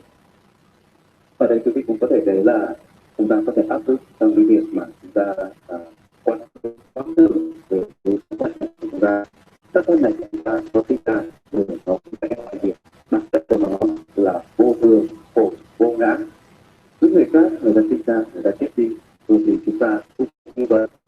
bản của nó là thế rồi, có một cái gì nó là vụn vặt, nó là mãi mãi chúng ta đã sinh ra và rồi chúng ta chết đi. Thì với cái kết quả như vậy thì mình cũng rất có ích trong cái việc chúng ta thực hiện. Vậy thì trước khi ta bắt đầu hành trình quan sát một thực thể thì quý vị có thể áp dụng trong vòng 5 phút, chúng ta giải tâm từ hoặc là chúng ta quán tưởng về cái tác thân vô thường của mình. Yeah, you can also either add the loving kindness contemplation 5 minutes before you meditate. Ở cái tâm từ 5 phút trước khi thiền đỡ bị thiền đạo. So yogi to know that of silent meditation, and yogi need to understand the abstraction reality, how to observe that the four foundation of mindfulness during the meditation, walking meditation, breathing activity. So if you understand the purpose of our meditation, if you understand the abstraction clearly, then you observe that the four foundation of mindfulness. So directly every moment, even the 7 days, you will see a lot of meditation experience. That's why I want to encourage our yogis. This is a very good opportunity for you to practice the four foundation of mindfulness the whole day. So that piano, other piano, supporting you, the donors are supporting organizers, the meditation teachers and teachers are supporting. That's why, so during 7 days, do not miss this opportunity. Practice carefully, of course, in the beginning, you might be tired, but when you improve pronunciation mindfulness, then you will overcome tiredness, you will see that meditation benefits. That's why, so I wish all yogis practice carefully and attain the meditation benefits. That's all for tonight. Thế thì quý vị cũng thấy là ngày hôm nay thì chúng ta đã nói về cái các định đó trình bày trong cái trình ngày hôm nay, và quý vị cũng đã hiểu được về cái mục đích của cái việc hành thiền, cũng như là chúng ta hiểu được cái cách thức chúng ta quan sát nó ra làm sao. Thì ở đây chúng ta đang thực hành về cái niệm xứ, chúng ta đang quan sát tất cả các cái yếu tố của thân, họ, tâm và pháp. Thì nếu mà chúng ta có thể duy trì cái việc thực hành, duy trì cái việc quan sát của mình một cách liên tục, một cách nghiêm mật trong từng khoảnh khắc, chúng ta không bỏ lỡ một cái cơ hội nào. Như thế là chúng ta sẽ có được nhiều kinh nghiệm sau 1 ngày, 2 ngày chúng ta quan sát trong cái việc mà chúng ta duy trì cái việc thực hành vốn đó. Và ở đây có cái cơ hội, cơ hội là một cơ hội rất là tốt để giúp cho quý vị chúng ta hiểu một cách rõ ràng hơn về mục đích, giúp cho quý vị chúng ta hiểu hơn về cái cách thức quan sát thực hành của mình. Tôi cũng thấy là để có một cái khóa thiền nó được tổ chức thành công như thế này thì là nó đòi hỏi rất nhiều các cái yếu tố hỗ trợ, nào là chúng ta cần phải có một cái nơi thiền viện đầy đủ các cái vấn đề về cách liêu của thiền nghi. Let's see now. Stanley, can you turn on the light, please?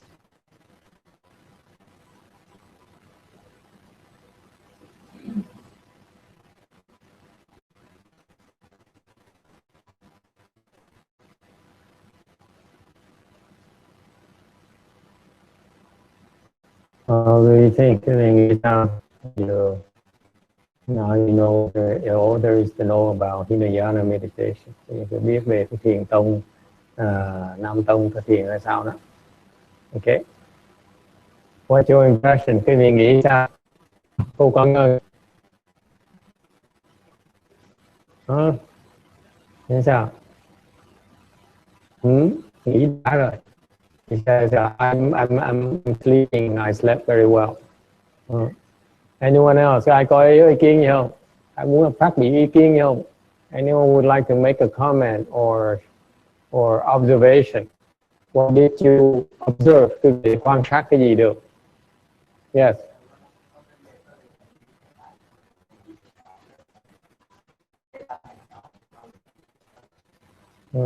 Put your mind anywhere and in one place and there's nothing you can't do. Cái tâm danh xứ không có gì mà không làm được hết. Yes, yes, Nancy.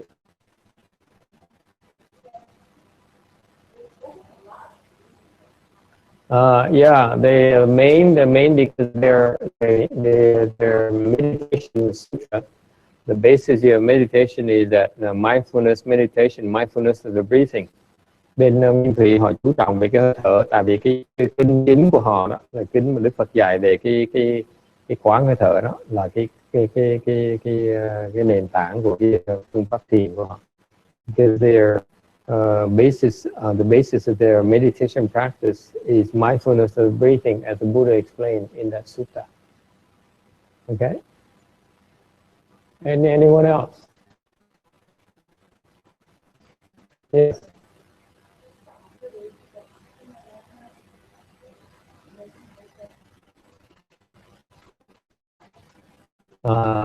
Observation. Hinayana master do not open the eyes and look at the audience.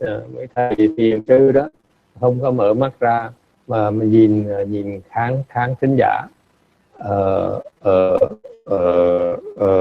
I guess this one doesn't. Chắc ông thầy là như vậy. What about the other? Ông thầy khác hay sao? Cái mình nghĩ sao? He open the eyes. Like the Thai monk, he opened his eyes. Looks at you.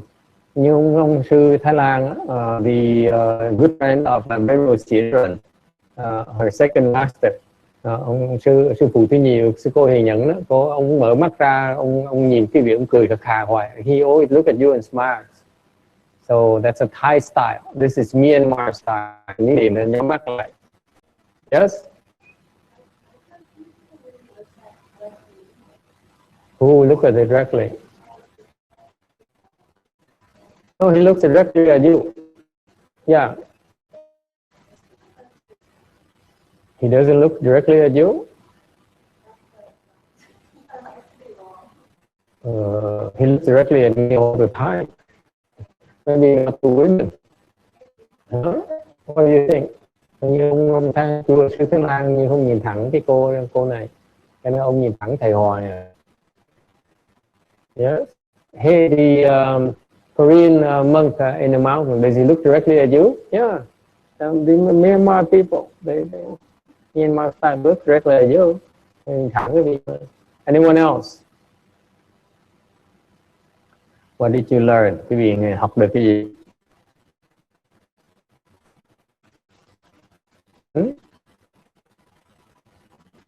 Did you learn? Học được cái gì?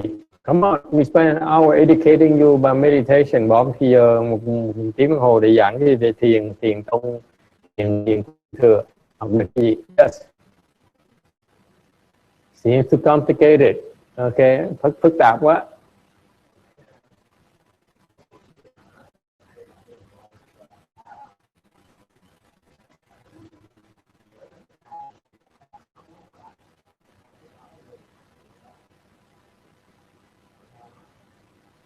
It says that Venerable Chinchu says when you sit in full, sit in your posture, lotus posture, apple full, and the legs hurt, and you say don't hurt, it won't listen to you. Therefore, it's right there.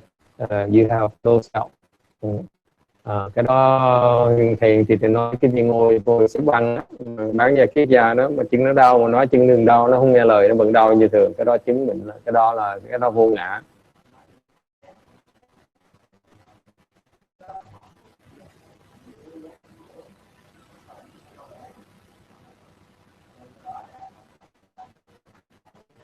So they follow, they don't follow what your mind, what you wish. They arise and fall as they wish.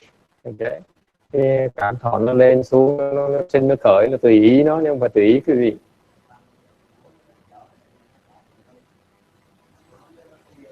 When you learn meditation, it's very important to look at the level of the teacher. Cái việc học thiền phải coi cái trình độ của ông thầy. Okay. What you think of this level, of this guy's level? Cái nghĩ cái trình độ ông thầy nó tới chuyện trình độ nào?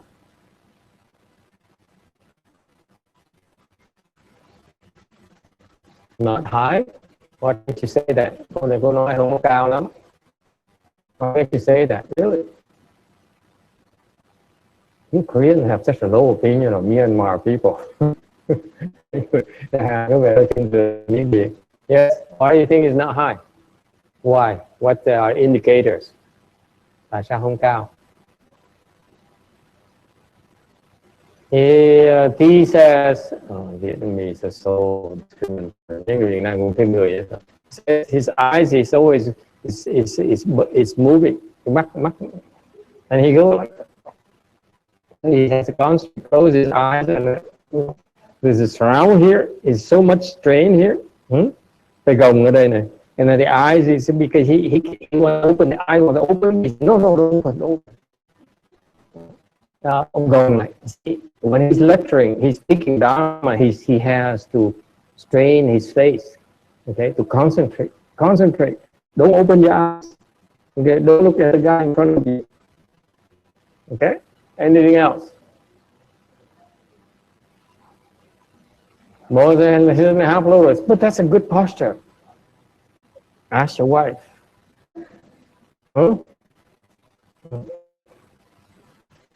Ngồi bán vàng. Okay. This level is not high. That's correct. Cái trình độ này không cao. Yes.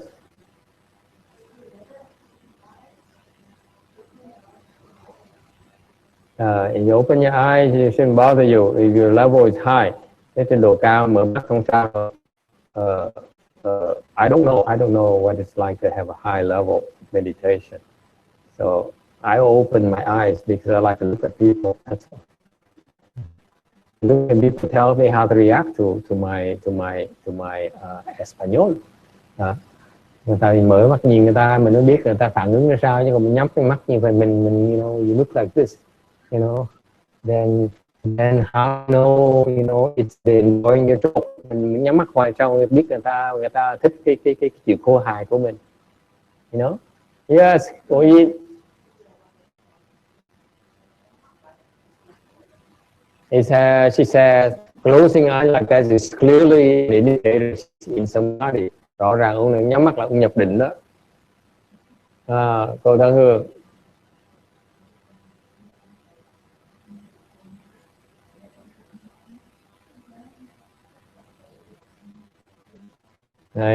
When Chang says if the level will be high, but he open his eyes, he will not be able to concentrate.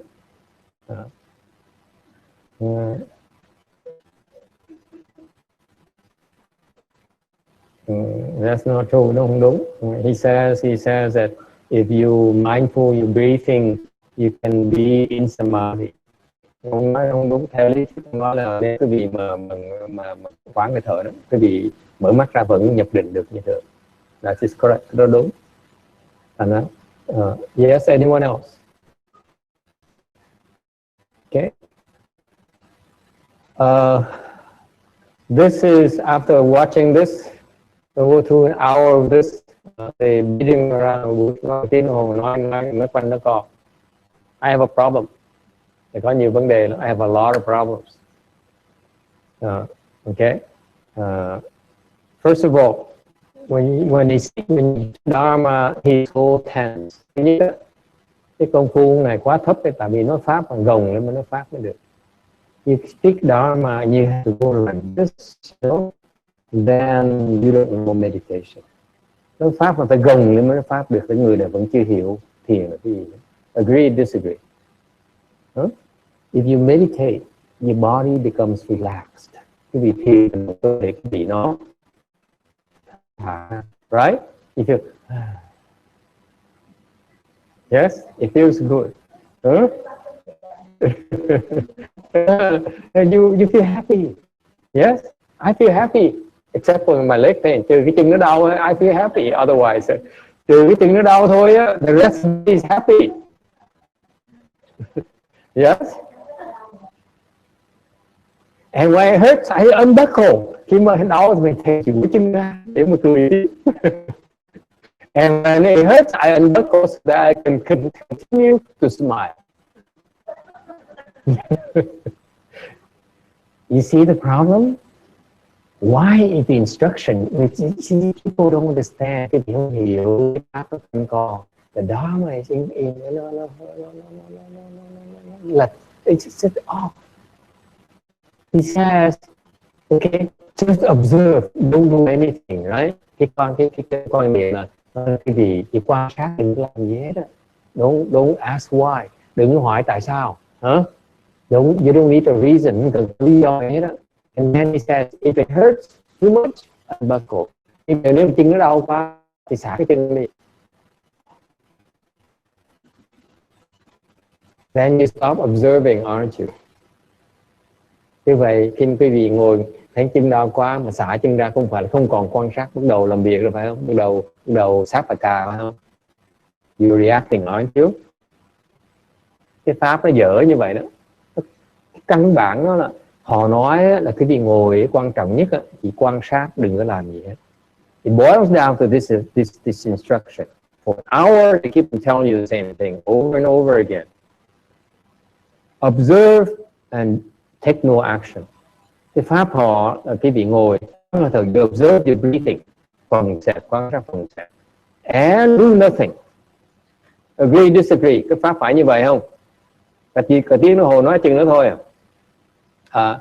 Observe the breathing in and out and do nothing. Agree, disagree. Am I missing anything else? That's all it says. The technique is sit there and observe and do nothing. Cái phương pháp là ngồi đó nhìn hơi thở phòng xẹp của mình mà đừng làm gì hết. Agree, disagree. Huh? And what are they doing telling you to unbuckle the legs? Tại sao lúc chân đau lại duỗi cái chân ra? Aren't you reacting to your pain? Không phải quý vị phản ứng với cái đau của chân của quý vị hả? They're contradicting themselves. Họ tự chống đối lại với nhau. Nó ngược lại. Phải không con Ngân? Biểu ngồi đừng quan sát, đừng làm cái sao chân đau duỗi chân ra là không phải mình làm hả? You're reacting your pain already. And then if it hurts again, move again. Nếu chân kia đau, đổi chân kia. Okay? Now it hurts again, stand up. It hurts again, lean on your arms. Nó đau quá, mình chống cái tay lên như vậy nè. And it's not enough. Get to a chair. Đau quá, ngồi cái ghế ngồi. And then hurt too much. Để có lo. Mà đau còn đau quá. Đi bộ đi. They keep on reacting to the pain. Họ cứ đau là họ cứ phản ứng, đau là phản ứng đấy, đau là phản ứng.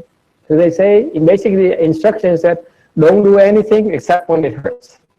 Then do something. Thế là cái lời dạy, cái pháp của họ là cái gì cứ ngồi yên, đừng làm gì hết. Từ khi nó đau quá thì nên làm cái gì nó bớt đau. That's cái pháp thực lất này. It's wrong. It's teaching you to react to pain. Vì vậy cái gì phản ứng đau của cái thân của mình.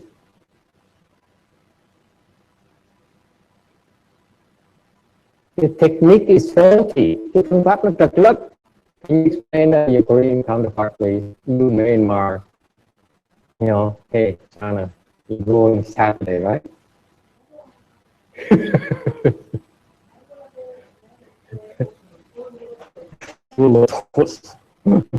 You see the problem? Mình nghe cái pháp mà thầy nghe mình cả tiếng đồng hồ. I'm very patient. Sit for an hour. I try to understand what is technique. Thầy ngồi cả tiếng đồng hồ thầy nghe từ cái phương pháp họ ra sao. Okay? And I see contradiction. Ta thấy toàn là mâu thuẫn thôi.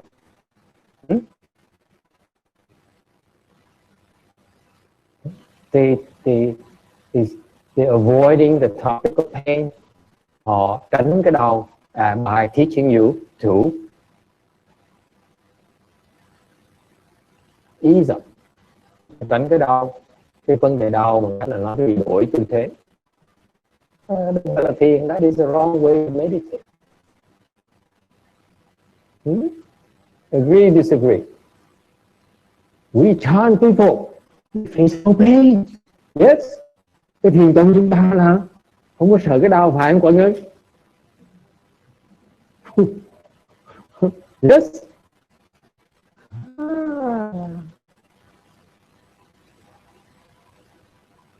So they're planting the seeds of fear, of pain in the meditation in Myanmar. This guy is teaching, planting the seeds for you to rest your meditation career, to be afraid of the pain. Trong này đó, phương pháp nó dạy quý vị là trồng tụng tuyệt quý vị suốt đời thiền quý vị sẽ sợ cái đau.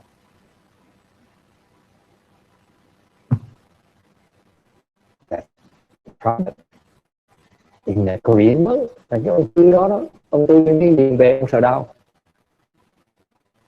That young monk is scared of pain. Yes or no?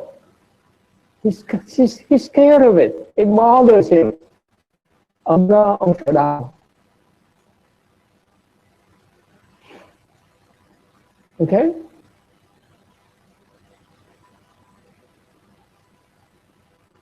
That's why his lifetime, the Myanmar approach of avoiding pain will prohibit them from attaining fourth stage or third stage arhatship. Vì cái sợ đau đó, bên Miến Điện họ không đạt được tam quả và tứ quả. That's why they're all below that. Đều thấp dưới hết đấy.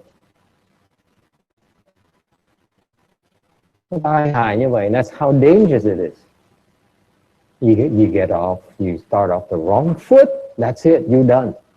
Quý vị phương pháp, quý vị áp dụng nó trật như vậy là quý vị cái quả, quý vị nó cũng trật lất luôn. You apply the wrong method, you get the wrong results. They are scared of pain, therefore they will not reach liberation. They will not liberate themselves from the fear of pain.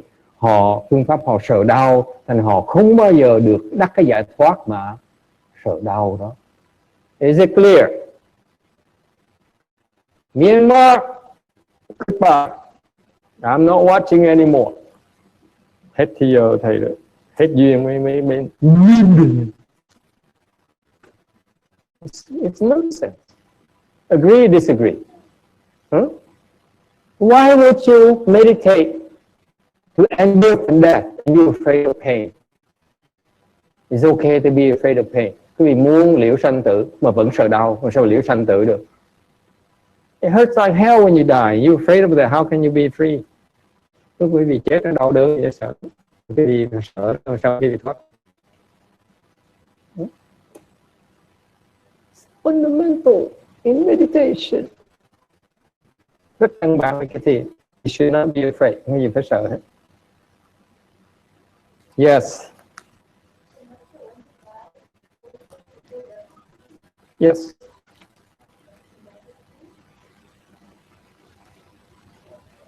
Most of the time khi quý vị chết, most of the time when the four elements are breaking apart, khi quý vị chết, cái tứ đài, thân tứ đài nó bắt đầu nó rã rời ra, it hurts. But more importantly, điều cái chuyện quan trọng chứ, your mind becomes terrified. Cái óc quý vị nó kinh hoàng, because deep down, all of you, tất cả quý vị đó, have this deep-seated fear of death. Tất cả quý vị đó, ai cũng sợ cái chết này. Yes or no? You afraid of death? Raise your hand, please. Allison, are you scared? Deep down, we all terrified of death. Tất cả chúng ta ai cũng sợ chết, dễ sợ lắm. Yes or no? I'm terrified. Thầy sợ, dễ sợ lắm. And you don't talk about, that's why no one talks about death. And ít ai mà nói chuyện chết. We talk about life, we talk about love, we don't talk about death. Mình nói chuyện yêu thương, mình chuyện sung sướng, nhưng không bao giờ nói chuyện chết. Đúng không? Because we're terrified of that final thing that we cannot recover from. Tại mình sợ mình chết, mình không còn cái tự chủ, mình không biết chuyện gì xảy ra nữa. Okay, terrifying. It's final. There's no going back. There's no more second chance. Không còn sự lựa chọn nữa. So we all are deeply frightened of it. Ai cũng sợ như vậy. That's when you die. Okay? That's the biggest problem we have. Lúc quý vị chết, cái đó là nguy hiểm nhất, cái đó là đáng sợ nhất, là that innate fear of death. Cái cảm giác, cái tâm thần mà quý vị sợ chết đó, nó làm cái gì khủng khiếp. It terrifies you. Yes. And when it terrifies you, boom, you fall. Cái bị khiếp như vậy là đọa. Yes.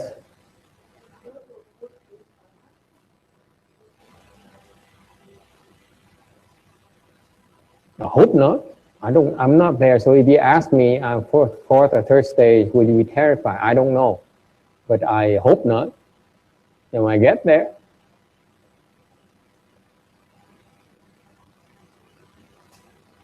okay. Usually the third and fourth are not afraid of it. Thường thường ta mới tứ quả không có sợ chết đâu. Right? Excuse me?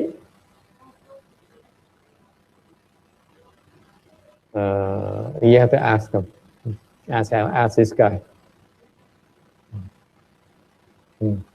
Anything else? Ai thắc mắc gì khác không? So, I don't know about you, but I'm not impressed with this Myanmar master. Thầy không biết cái vì sao đối ông thầy này, thầy I want to learn meditation from this guy. Thầy không muốn tu theo pháp ông này đâu. It's a waste of your time. Phí thời giờ quý vị. Xung quanh nó co không. He just beats around the bush. He fails the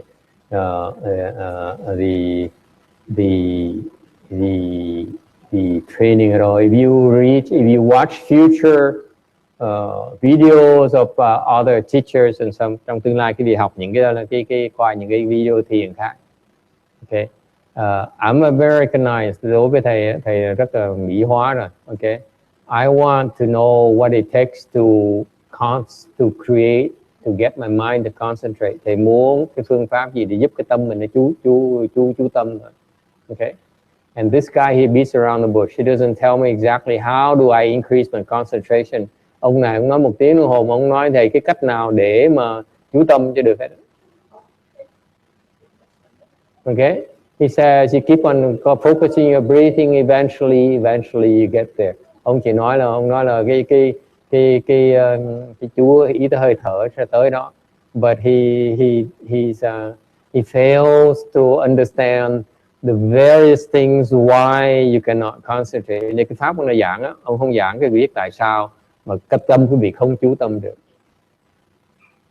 See that? He says, if you do this, eventually you concentrate.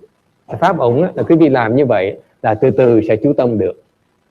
Cái pháp thầy muốn biết, I want to learn, I learned from my master is that, okay, what is the things that prevent you from concentrating?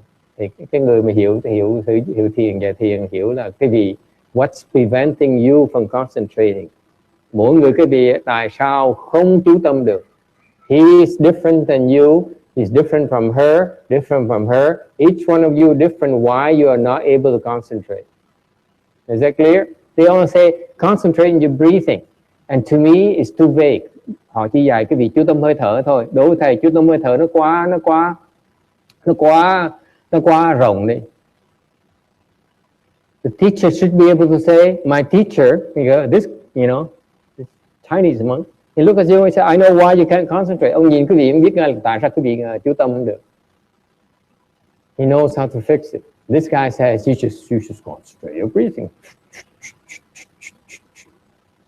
It's too vague. Nó mơ hồ quá đi. What if, Allison, how you teach her to concentrate on her breathing? Đứa con nít sao dạy nó cái phòng xẹp bây giờ? Please teach me. Please show me, huh? Joseph, Hey, can you focus on your breathing? Huh? Children, they have no clue what it means. Họ con nít mà sao dạy nó hơi thở được? Huh? How can you? They have no interest. Show them a video game they can concentrate on. Cho nó qua cái phim ấy, nó chú tâm được. You tell them to focus on the navel, they can't. Bị nó chú tâm vào cái lỗ rốn, sao nó chú tâm được? You help them concentrate on tip the nose, thì nó chú tâm với cái lỗ mũi, sao nó chú tâm được? Agree, disagree? Right, Allison? Yeah, I see. Đúng không? Cái phương pháp nó không vẫn chưa hiểu. They don't know how to train people how to focus, to increase the focus. Cái phương pháp họ vẫn chưa hiểu những cái phương pháp để giúp quý vị chú tâm hơn. Họ chưa biết cái đó. Quả ngân. Gì được không?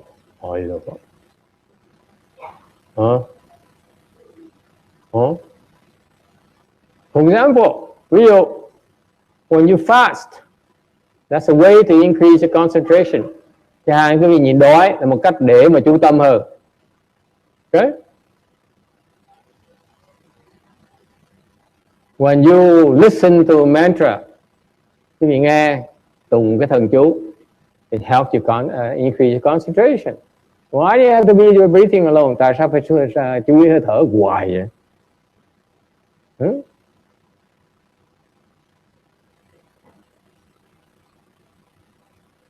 Yes. Any kind of mantra that you like.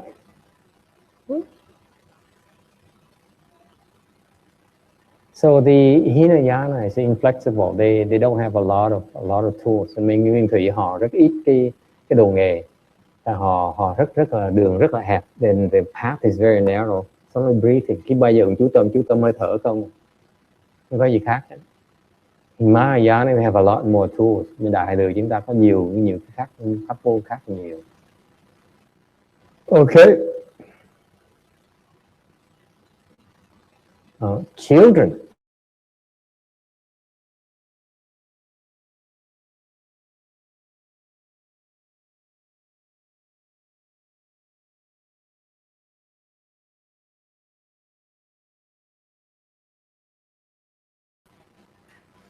Mahayana we have so many tools. Chúng tôi rất nhiều cái đồ nghề. Quý vị có thể tưởng tượng được. Okay.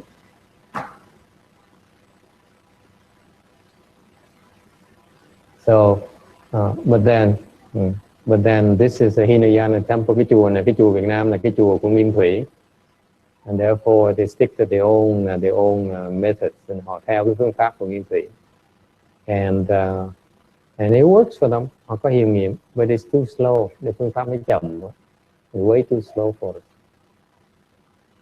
You know, it took that Korean monk, how is it, 6 years to go to Myanmar, and 25 years being a monk. Ông sư Đại Hàn đó 25 năm trời người xuất gia, 6 năm bên Miến Điện, okay, to reach first stage A-hán, để tới cái sơ quả A-la-hán thôi.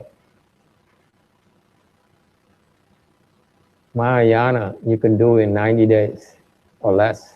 Bên Đại Từ chúng ta có thể làm nổi trong 90 ngày hoặc là sớm hơn được nữa. We are a lot faster. We are a lot more efficient. Chúng tôi lẹ lắm. Yes.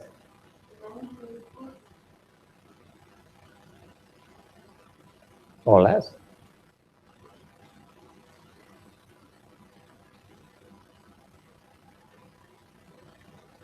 Yes. Anyone else?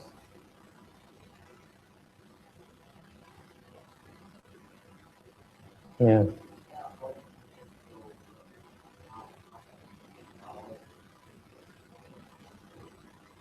Tại sao pháp môn nó khác nhau nhiều? Why are these methods so different? Are they from the Buddha? Phải của Phật hay không? No, they're not from the Buddha.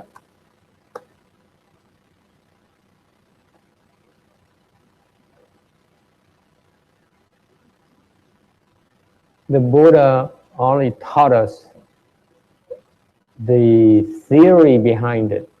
Đức Phật á, chỉ dạy cho quý vị cái lý thuyết thôi. But the Bodhisattvas are the one who put these theories into practice. Bồ Tát nó mới dùng cái lý thuyết đó, áp dụng lý thuyết với cái trường hợp của họ.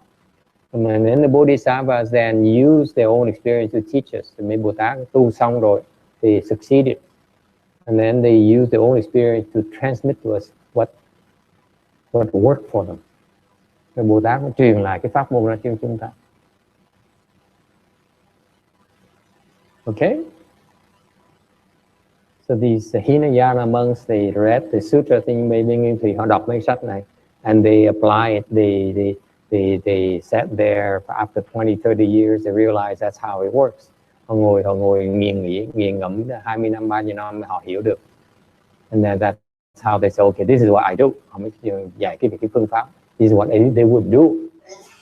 To do it, họ làm gì, họ dạy lại chúng ta như vậy. Well, it turns out that the Bodhisattvas are a lot faster. Bên Bồ Tát, họ tu lẹ hơn nhiều. That's why the method they teach us are much more effective. Bồ Tát, cái kết quả họ rất lẹ mà rất là lớn. Thành ra cái phương pháp họ nó hữu hiệu hơn nhiều. That's why the Bodhisattvas methodology is far better. You know, it's because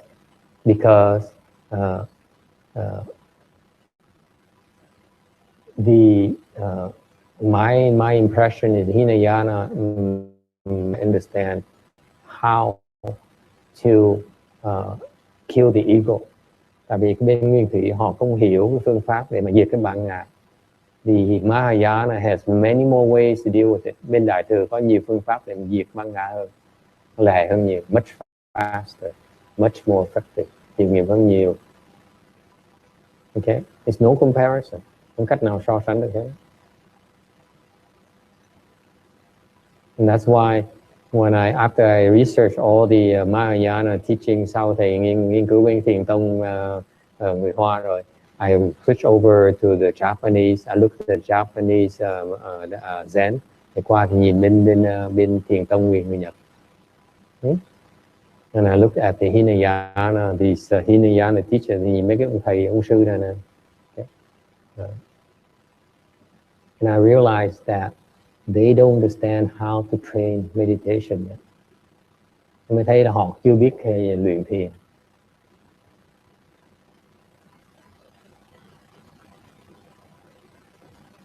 And that's why they haven't been able to make a lot of headway in the US.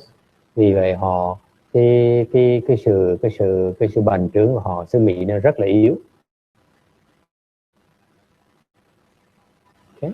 Both the Hinayana and Zen meditation is not very strong in the US. Bên xứ Mỹ này, cái thiền nguyên thủy với thiền Nhật Bổn rất là yếu, very very weak, including Korean Zone, very very weak. Cái thiền Đà Hàn cũng rất là yếu. The Thai meditation is very very weak. Thiền của Thái cũng rất yếu. They only strong among themselves. Họ chỉ mạnh với trong cái làng của họ thôi, cái dân tộc của họ thôi. Beyond the Thai, they're very very weak. Why? Not because they're unable to convince the Westerners like the Americans. That don't work. Tại vì họ không thể nào thuyết phục người Tây phương ở đây, người Mỹ ở đây là nó có hiệu nghiệm cho họ. Unable to convince the Mexicans that it works. Để có thể thuyết phục cái người Tây Ban Nha là nó hiệu nghiệm cho người Tây Ban Nha. Okay? It's too tough here. Lấy nó khó dễ sợ. Okay. Questions? Ai thắc mắc gì không? Yes.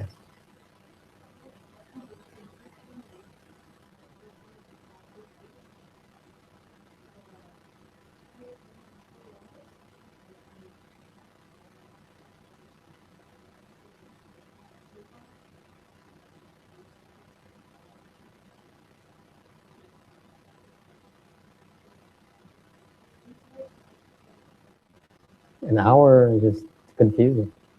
He says, just sit there, eventually you get there. Hour is very simple. You bear the pain, it helps you increase the concentration. Right there. You have to do anything else. Họ thấy cái vị thế 1 tiếng đồng hồ cô nói qua bên mấy cái bên đi du hành đi lịch nhiều thì dạy nhiều người thiền, cô thấy là cô dạy đủ hạng người hết, ai cũng hiểu cái ngồi những cái đau là hiểu ngay lập tức. Thế ra đúng. Tại vì Shana says she travels and she teaches people chant, and all kinds of people, young and old, and men and women, and yellow and black. They all understand that bearing the pain works. Okay. Whereas these people here stand there, they spend an hour explaining to you how to meditate, and the message basically is focus in your breathing, and eventually you get there. Okay. Thành ra ngược lại bên cái thầy Nguyên Thủy này, bên Nguyên Thủy đó, họ dạy cái vị là cứ tứ niệm xứ loạn sờ ngầu hết á, chánh niệm tùm la tạp nhạp dễ sợ lắm. Đại khái nói cái vị cứ làm từ từ nó sẽ lắng xuống. Okay. Thì cái gì làm bất cứ gì nó sẽ lắng xuống. It is true that if you stick to it long enough, your mind will calm down, you enter samadhi. Quý vị không cần cái thiền theo Việt Nam, thiền Đại Hàn là theo Phật giáo. Vì làm thiền theo Đạo giáo, đều theo Ấn Độ giáo. You do it according to Taoists, the Hindus, the yogis, it's the same thing. You do it long enough, the mind will settle down. Ngồi lâu tự động tâm sẽ lắng xuống.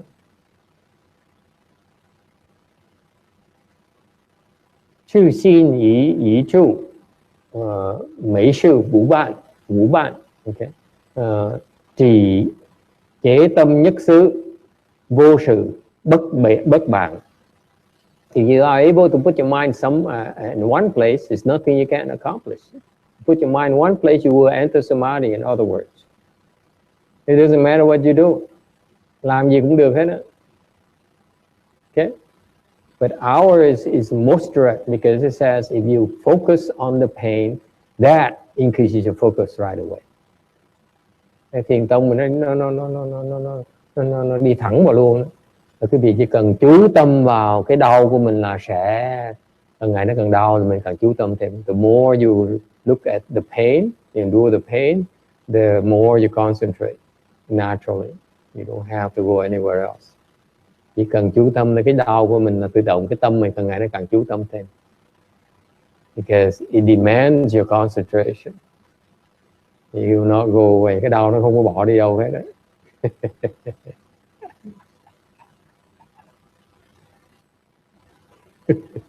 Okay? Nó thẳng như vậy. That's how direct it is. You don't, you know. Doesn't matter what you do when you practice. The pain will come and you can't think anything. Vì làm như làm, lúc mình chân đau rồi là không thể nào nghĩ được cái gì cả. Niệm Phật cũng quên luôn. You get even about the Buddha, you forget about your mother, quên nước. You know, kimchi, it doesn't matter anymore. All you know is that cuối cùng chỉ còn cái đau nữa. That is concentration.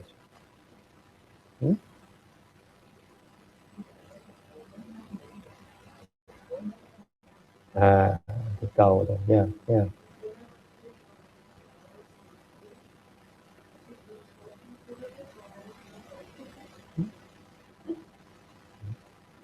Okay. Quang Ngân nhớ rồi, yes.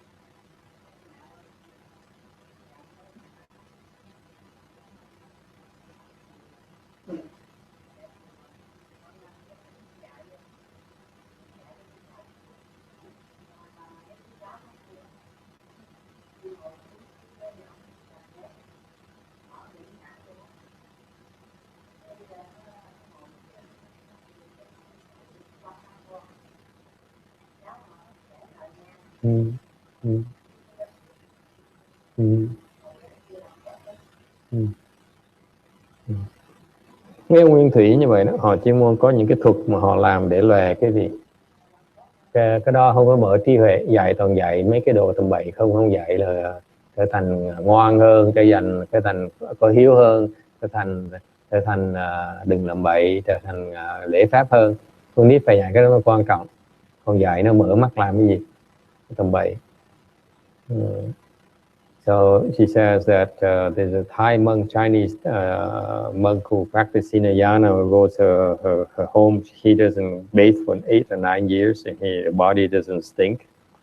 Okay, and he teaches meditation. He doesn't learn. She doesn't learn, but he taught her nephews and nieces, and he uses some sort of way, technique to open their eyes so they can see Guan Yin even. And I said, you should, this is for people like that, run away from them. Những người như vậy cái bỏ chạy ngay lập tức. Okay, because they teaching you, they're appealing to your greed. Họ kêu gọi cái lòng tham của quý vị. Okay, meditation, what good does it do for you to look at Guan Yin? Quý vị thấy Quan Âm làm cái gì? Okay. Meditation is supposed to open your wisdom, not to see those things.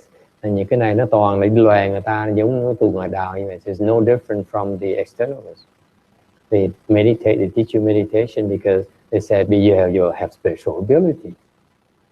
In Buddhism, we never emphasize it. Phật giáo chúng ta không bao giờ nhấn mạnh cái chuyện này. We always emphasize wisdom. Chúng tôi dạy cái vị để mở thiền, để mở cái trí huệ. Okay, so you that you become a better person, để cái vị trở thành con người tốt, lương thiện hơn, tốt hơn. Okay, that's what the purpose of meditation is about. Thiền như vậy thôi. Okay, and eventually you open your wisdom, từ từ quý vị mở trí huệ quý vị. Okay, it's not about to impress people, không phải để đi lòe người ta. Okay, mấy cái người đó, I mean, there are lots of the Hinayana, a lot of monks do that. Nhất là bên tiểu thừa, tôi nói những cái thuật nhiều lắm, có rất nhiều thuật. My friends who travel throughout Thailand, so he met a lot of these monks who say, I can teach you how to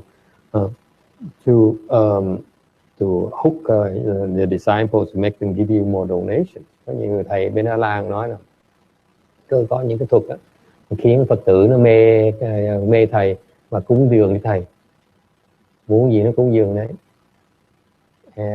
And to us, Mahayana, we just feel as deviant. Đối với chúng tôi cái đó là tà pháp, chứ mình phải điều đó, tôi cần làm những chuyện đó làm cái gì?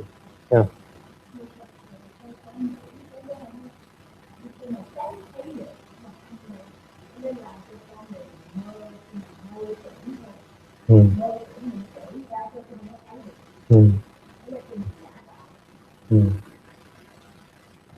Trong thiền tôi tới lòe cái vị để cái vị thấy ông thầy nó đặc biệt.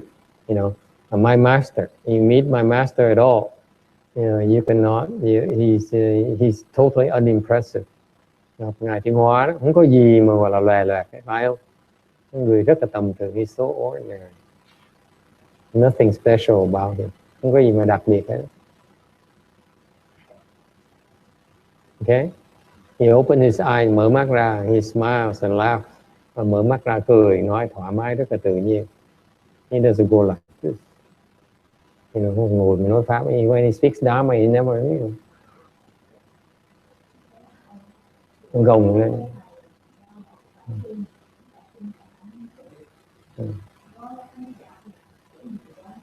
And the objective of his speaking Dharma is to help you understand, not make you become greedy.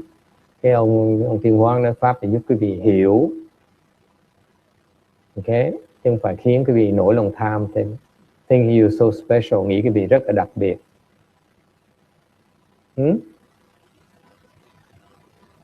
If at all, he should, he makes you feel reduce your ego a little bit, nghe để hiểu, để bớt ngã tí, chứ không phải nghĩ là mình đặc biệt, mình là giỏi. See, the non-Buddhist teachers, những cái người bên ngoài đạo đó, you go and listen to them, they always say you are so special, you are so successful, you deserve to be happy. Những người ngoài đạo ta nói là quý vị rất là đặc biệt, Quý vị rất là xứng đáng để thành công, quý vị xứng đáng để mà giàu, để có, rất là quan trọng. Maya is the opposite, đại thừa chúng ta nó ngược lại. Ok,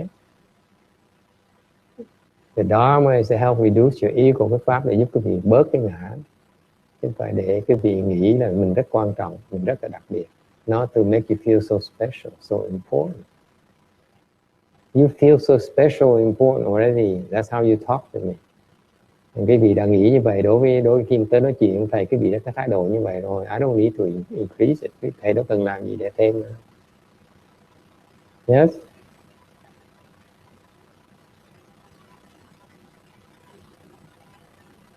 Okay.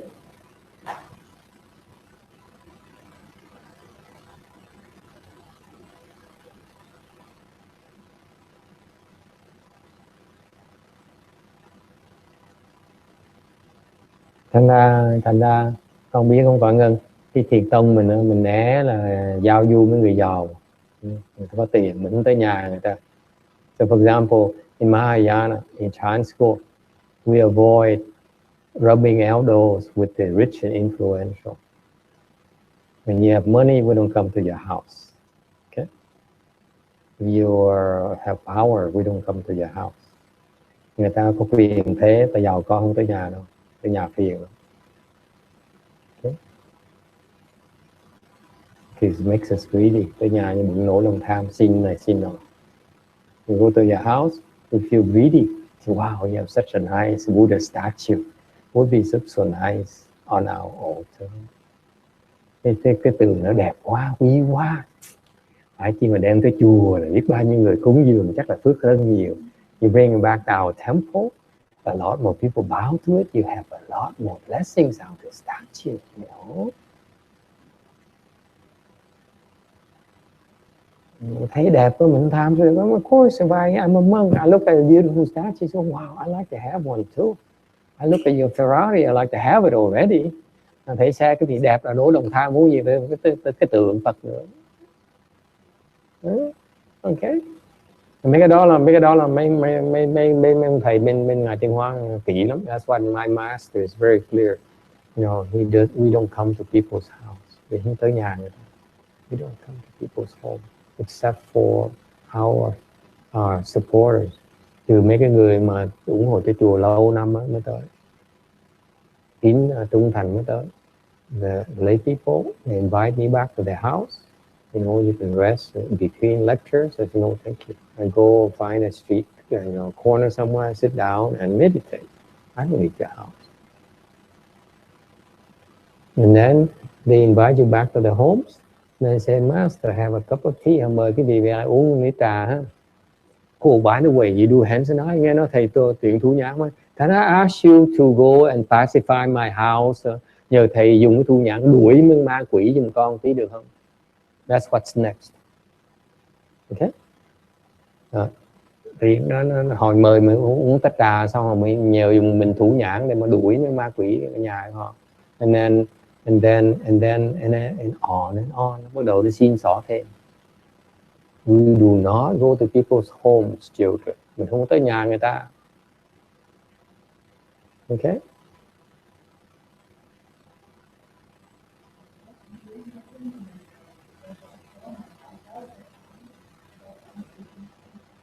Jin Xiang says her own experience has been that she has money, so when she sees poor monk coming to her house, she's not comfortable because she's afraid that they're going to ask her for money.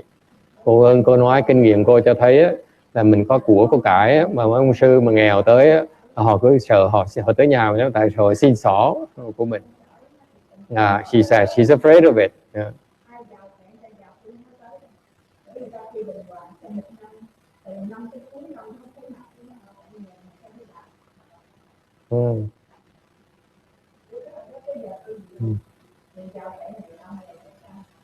So now the monk has a better trick. Bây giờ mấy thầy mấy cô có khuyên thầy. Nào bây giờ con chưa biết thì thầy kể cho con nghe. Thầy trên tại TV học nhiều cái thuật lắm. I go to Vietnamese TV and I learn all kinds of tricks. So we don't go to people's home. Chứ tôi không tới nhà cái gì. Okay? What we do is we take a video and some pictures of the roof being in disrepair. We go up there and remove some of the tiles, and so that it looks very bad. And we take a picture. Chúng tôi mấy cái chỗ mà nó dột, mấy cái chỗ nó hư, mình chụp cái hình xong đem lên đài TV and said, "Our temple is so poor." cái chùa chúng tôi nó nghèo dễ sợ. We appreciate you donating money to fix it. Rồi xin quý vị yêu cầu quý vị Phật tử đồng hướng vì tha đóng góp tiền cho thầy sửa cái mái chùa của tổ sư.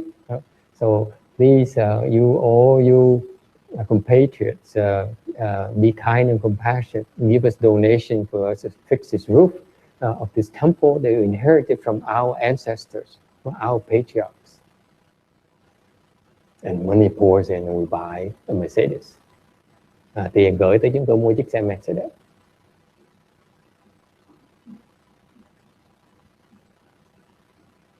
That's how they tell me, you know. Nowadays, make sure you take pictures of the things at the bad roof and so on. Mấy thầy nhắc thầy cái nhà nó dột thì chụp cái hình trước cái chứ khoan sửa. Why do you bother meditating? If you meditate and you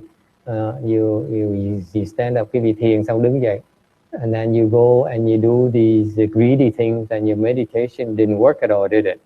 Những người nói như vậy, để người ta thiền cả ngày, xong đứng dậy ta làm những chuyện mưu toan như vậy, là cái lòng tham như vậy, có nghĩa là cái thiền họ chả có bớt lòng tham thế nào, cái thiền nó không cần học. And that tells me that you don't go and learn meditation with these people. Yes, because they're still greedy. They're still greedy for Sean's money. Người tham tiền của ông Sean này.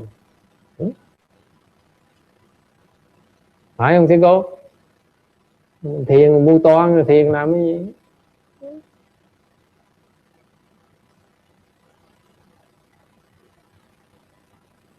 Yes. Okay, people are sleeping already. Bây giờ có người buồn ngủ rồi. Anything else?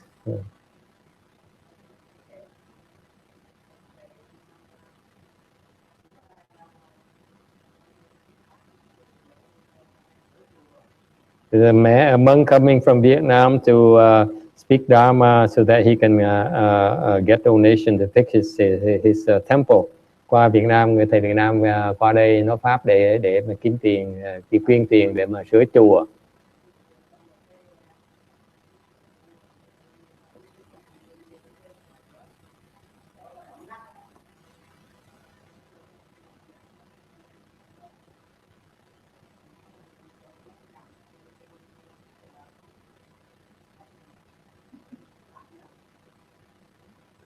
So one day there is an earthquake somewhere.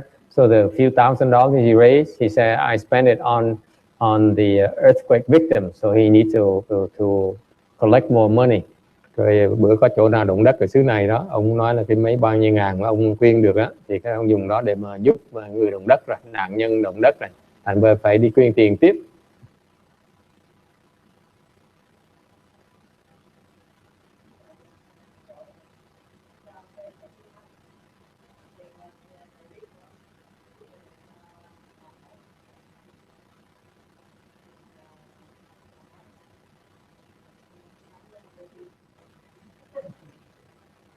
He said he continued to speak Dharma, and then he raised $1,500.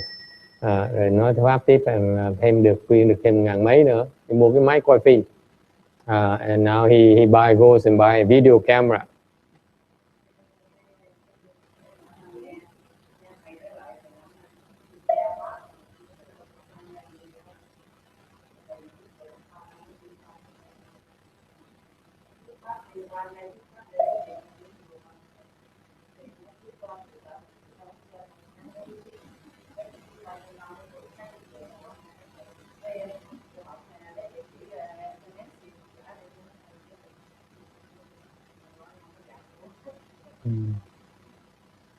I remember when I first started, lúc thầy mới tu đó.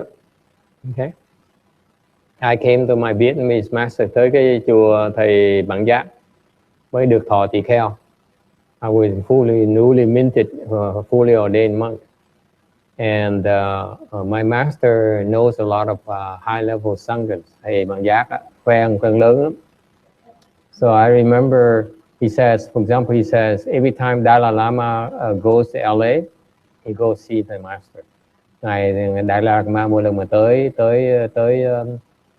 Los rồi đều tới gặp ông bằng giác. They had that close relationship. Họ quen nhau thân như vậy. Because my master, Vietnamese master, happened to be one, if not one of the most senior monks in the Vietnamese Buddhist community. Thầy bằng giác hồi trước á, là cao tăng, cao hà nhất trong cái vùng làng Việt Nam. He used to scream at all the senior monks right now, leader. Thì mấy hòa thượng bây giờ ra trước là gặp ông bằng giác là ngục đua mà đi hết, mắng hoài. Okay? He would scream at all of them. Mấy ông sư nào cũng chửi hết, chửi thầm tệ luôn, không ngán ai hết. And so there, I remember what this Tibetan Hosha, senior monk, có cái ông hòa thượng Tây Tạng đó. He came from India, tới từ bên Ấn Độ qua. He came to pay my master's visit, quen thầy bằng giác. So my master is very kind. Thầy bằng giác rất là từ bi. He invited him out to a Japanese restaurant, mời ra cái tiệm ăn Nhật. Okay. He says the Japanese service is the best. Thầy nói cái tiệm ăn Nhật á, cái mấy người mà chiêu đãi khách á, chiêu đãi rất là chu đáo. Best service. Okay. You go to the Japanese restaurant, best service. We drove to Otani Hotel. I don't know whatever it's called nowadays. Top roof restaurant. Lái chiếc xe tới cái hotel người Nhật, Otani, đến cái tiệm ăn ngay trên nóc của họ. Excellent service, excellent. Okay, and so I was accompany him. Thì đi theo, thì được đi theo, thì tu ổng. And so I get to see this abbot. Mới gặp ông Lạt Ma này. Okay. He says that he has a temple. His temple has 4,000 monks. Cái chùa của ông bên Ấn Độ đó. Okay, in India, he has a Tibetan temple that he built that has 4,000 monks. Và nói bên cái chùa đó có 4.000 cái người tăng. 4,000. And he says we need all kinds of things. Ông cần đủ thứ. We need blankets, cần mền. We need anything, everything we are short. Cái gì cũng thiếu hết. So he's there to get donation. Ông tới đó để xin, để quyên tiền để lo mấy chuyện đó.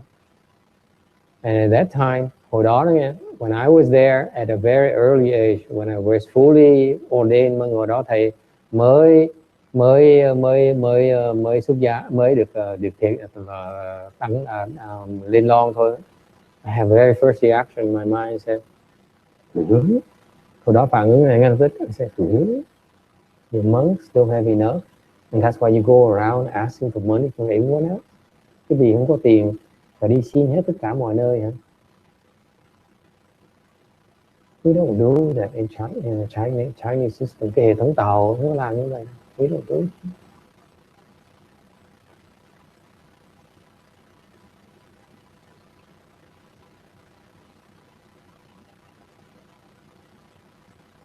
We don't do that. Don't go and ask for money. Không đi ra mà xin tiền người ta.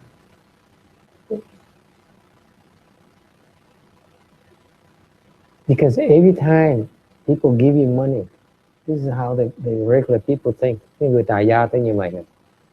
You give money to someone, right? You expect something back, don't you?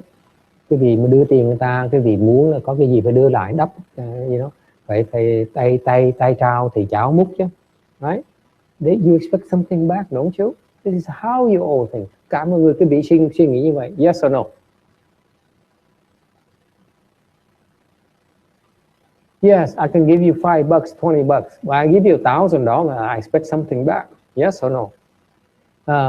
Thương thích mến thì cho 20 đồng, 100 đồng, mà mưa 1.000 đồng là quý vị bắt đầu suy nghĩ này, 1.000 đồng mình có gì trong này. You begin to think, right? $1,000 is hard-earned money. you expect something back, don't you? 1.000 đô là nhiều tiền lắm.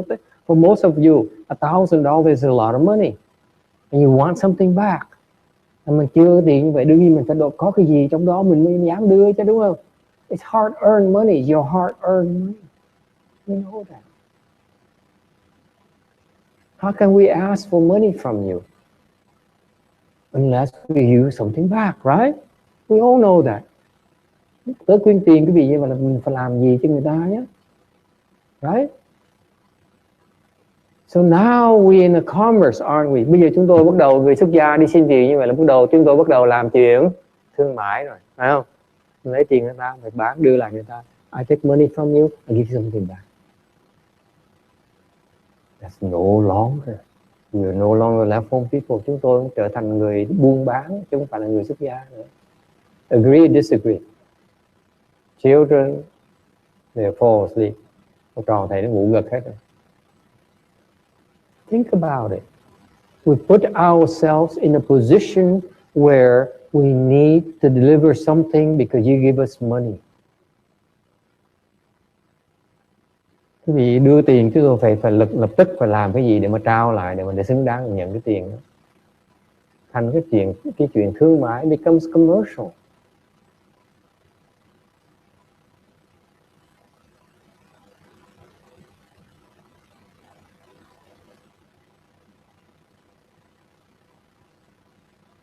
Inherently something wrong with that system. Cái làm như vậy nó trật. How can you as a monk, I ask you, if you are a monk in this temple, we do that for a living. Nếu cái chùa chúng ta làm như vậy, and these people leave the home life, những cái người này xuất gia như vậy. Listen carefully. These people live off the money I earn, that's earned that way. Nếu cái tiền mà được cái cúng dường cái chùa này, tại chúng tôi phải trao đổi với quý vị như vậy. They are living off impure seeds. Cái chủng tử đó nó bất tịnh. They will not be able to cultivate. Họ tu không được đâu. I assure you. That's not possible. Because now, tại vì như vậy này. Now I go back and tell them, you know, Wu Yin give me a lot of money. Trở về thầy nói là khi cô Quảng Ngân cô cho thầy nhiều tiền. Okay? Now you think they can treat, they have to look at Wu Yin differently, don't they? Mấy người này bắt đầu nó cô Quảng Ngân không chọc cô được nghe. Đúng không? Cái bà đó mặc dù bà dễ ghét lắm, nhưng để kệ mình vuốt bà cái đi cho nó xong chuyện, để bà cúng tiền cho thầy. Maybe Wu Yin misbehave, that we better not offend her because you know she's important. We need her money. Your cultivation is compromised. Cái tu hành đó, nó bị xuyên tạc rồi. You cannot cultivate anymore. Thì tu không được nữa. Agree, disagree.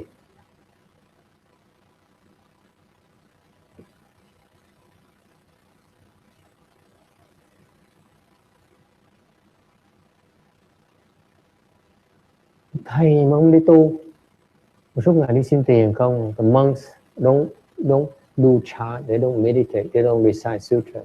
All they do is go around and ask for money from people. Đi quyên tiền hoài. We do fundraising, that's all we do. It's disgusting. Tôi thấy cái chuyện đó nó kỳ cục quá.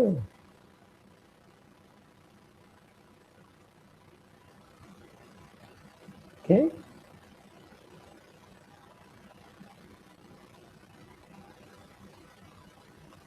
Well, that's why I love that Korean monk, you know, in the mountain. He never did anything. Trung Hua, he never did anything, even give a hint that he wants to build a temple. You should build a temple there. It takes me to recognize that it's a great sacred ground. It's a very good thing for you to contribute to building a temple there. Người ta thanh tịnh đến độ người ông sư Đại Hàn đó, người giác ngộ đó, nó thanh tịnh đến độ mà người ta không nói một cái gì hết, để không cho để tự nói cái gì hết đó, để cái gì có thể nó có để mà moi tiền cái gì. Người ta thanh tịnh như vậy, mình phải nói người ta để giúp người ta. Người mà xứng đáng cúng dường. Such people, you are It's very good to donate money to such places. It's tremendous opportunity. Cái cơ hội nó quý lắm thưa quý vị. Yeah.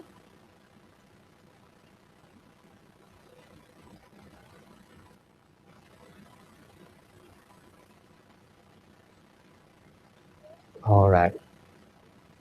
Shall we continue to meditate and do more pain? Mình tiếp tục mà thiền tiếp để mình nhận thêm cái đau nữa.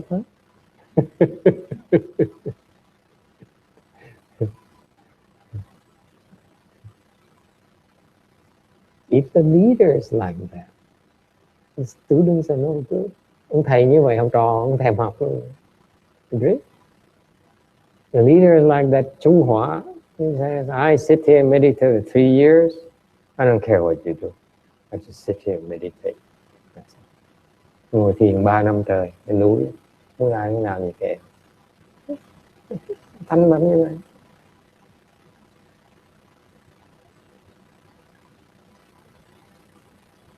All right, good night everyone. Good job today.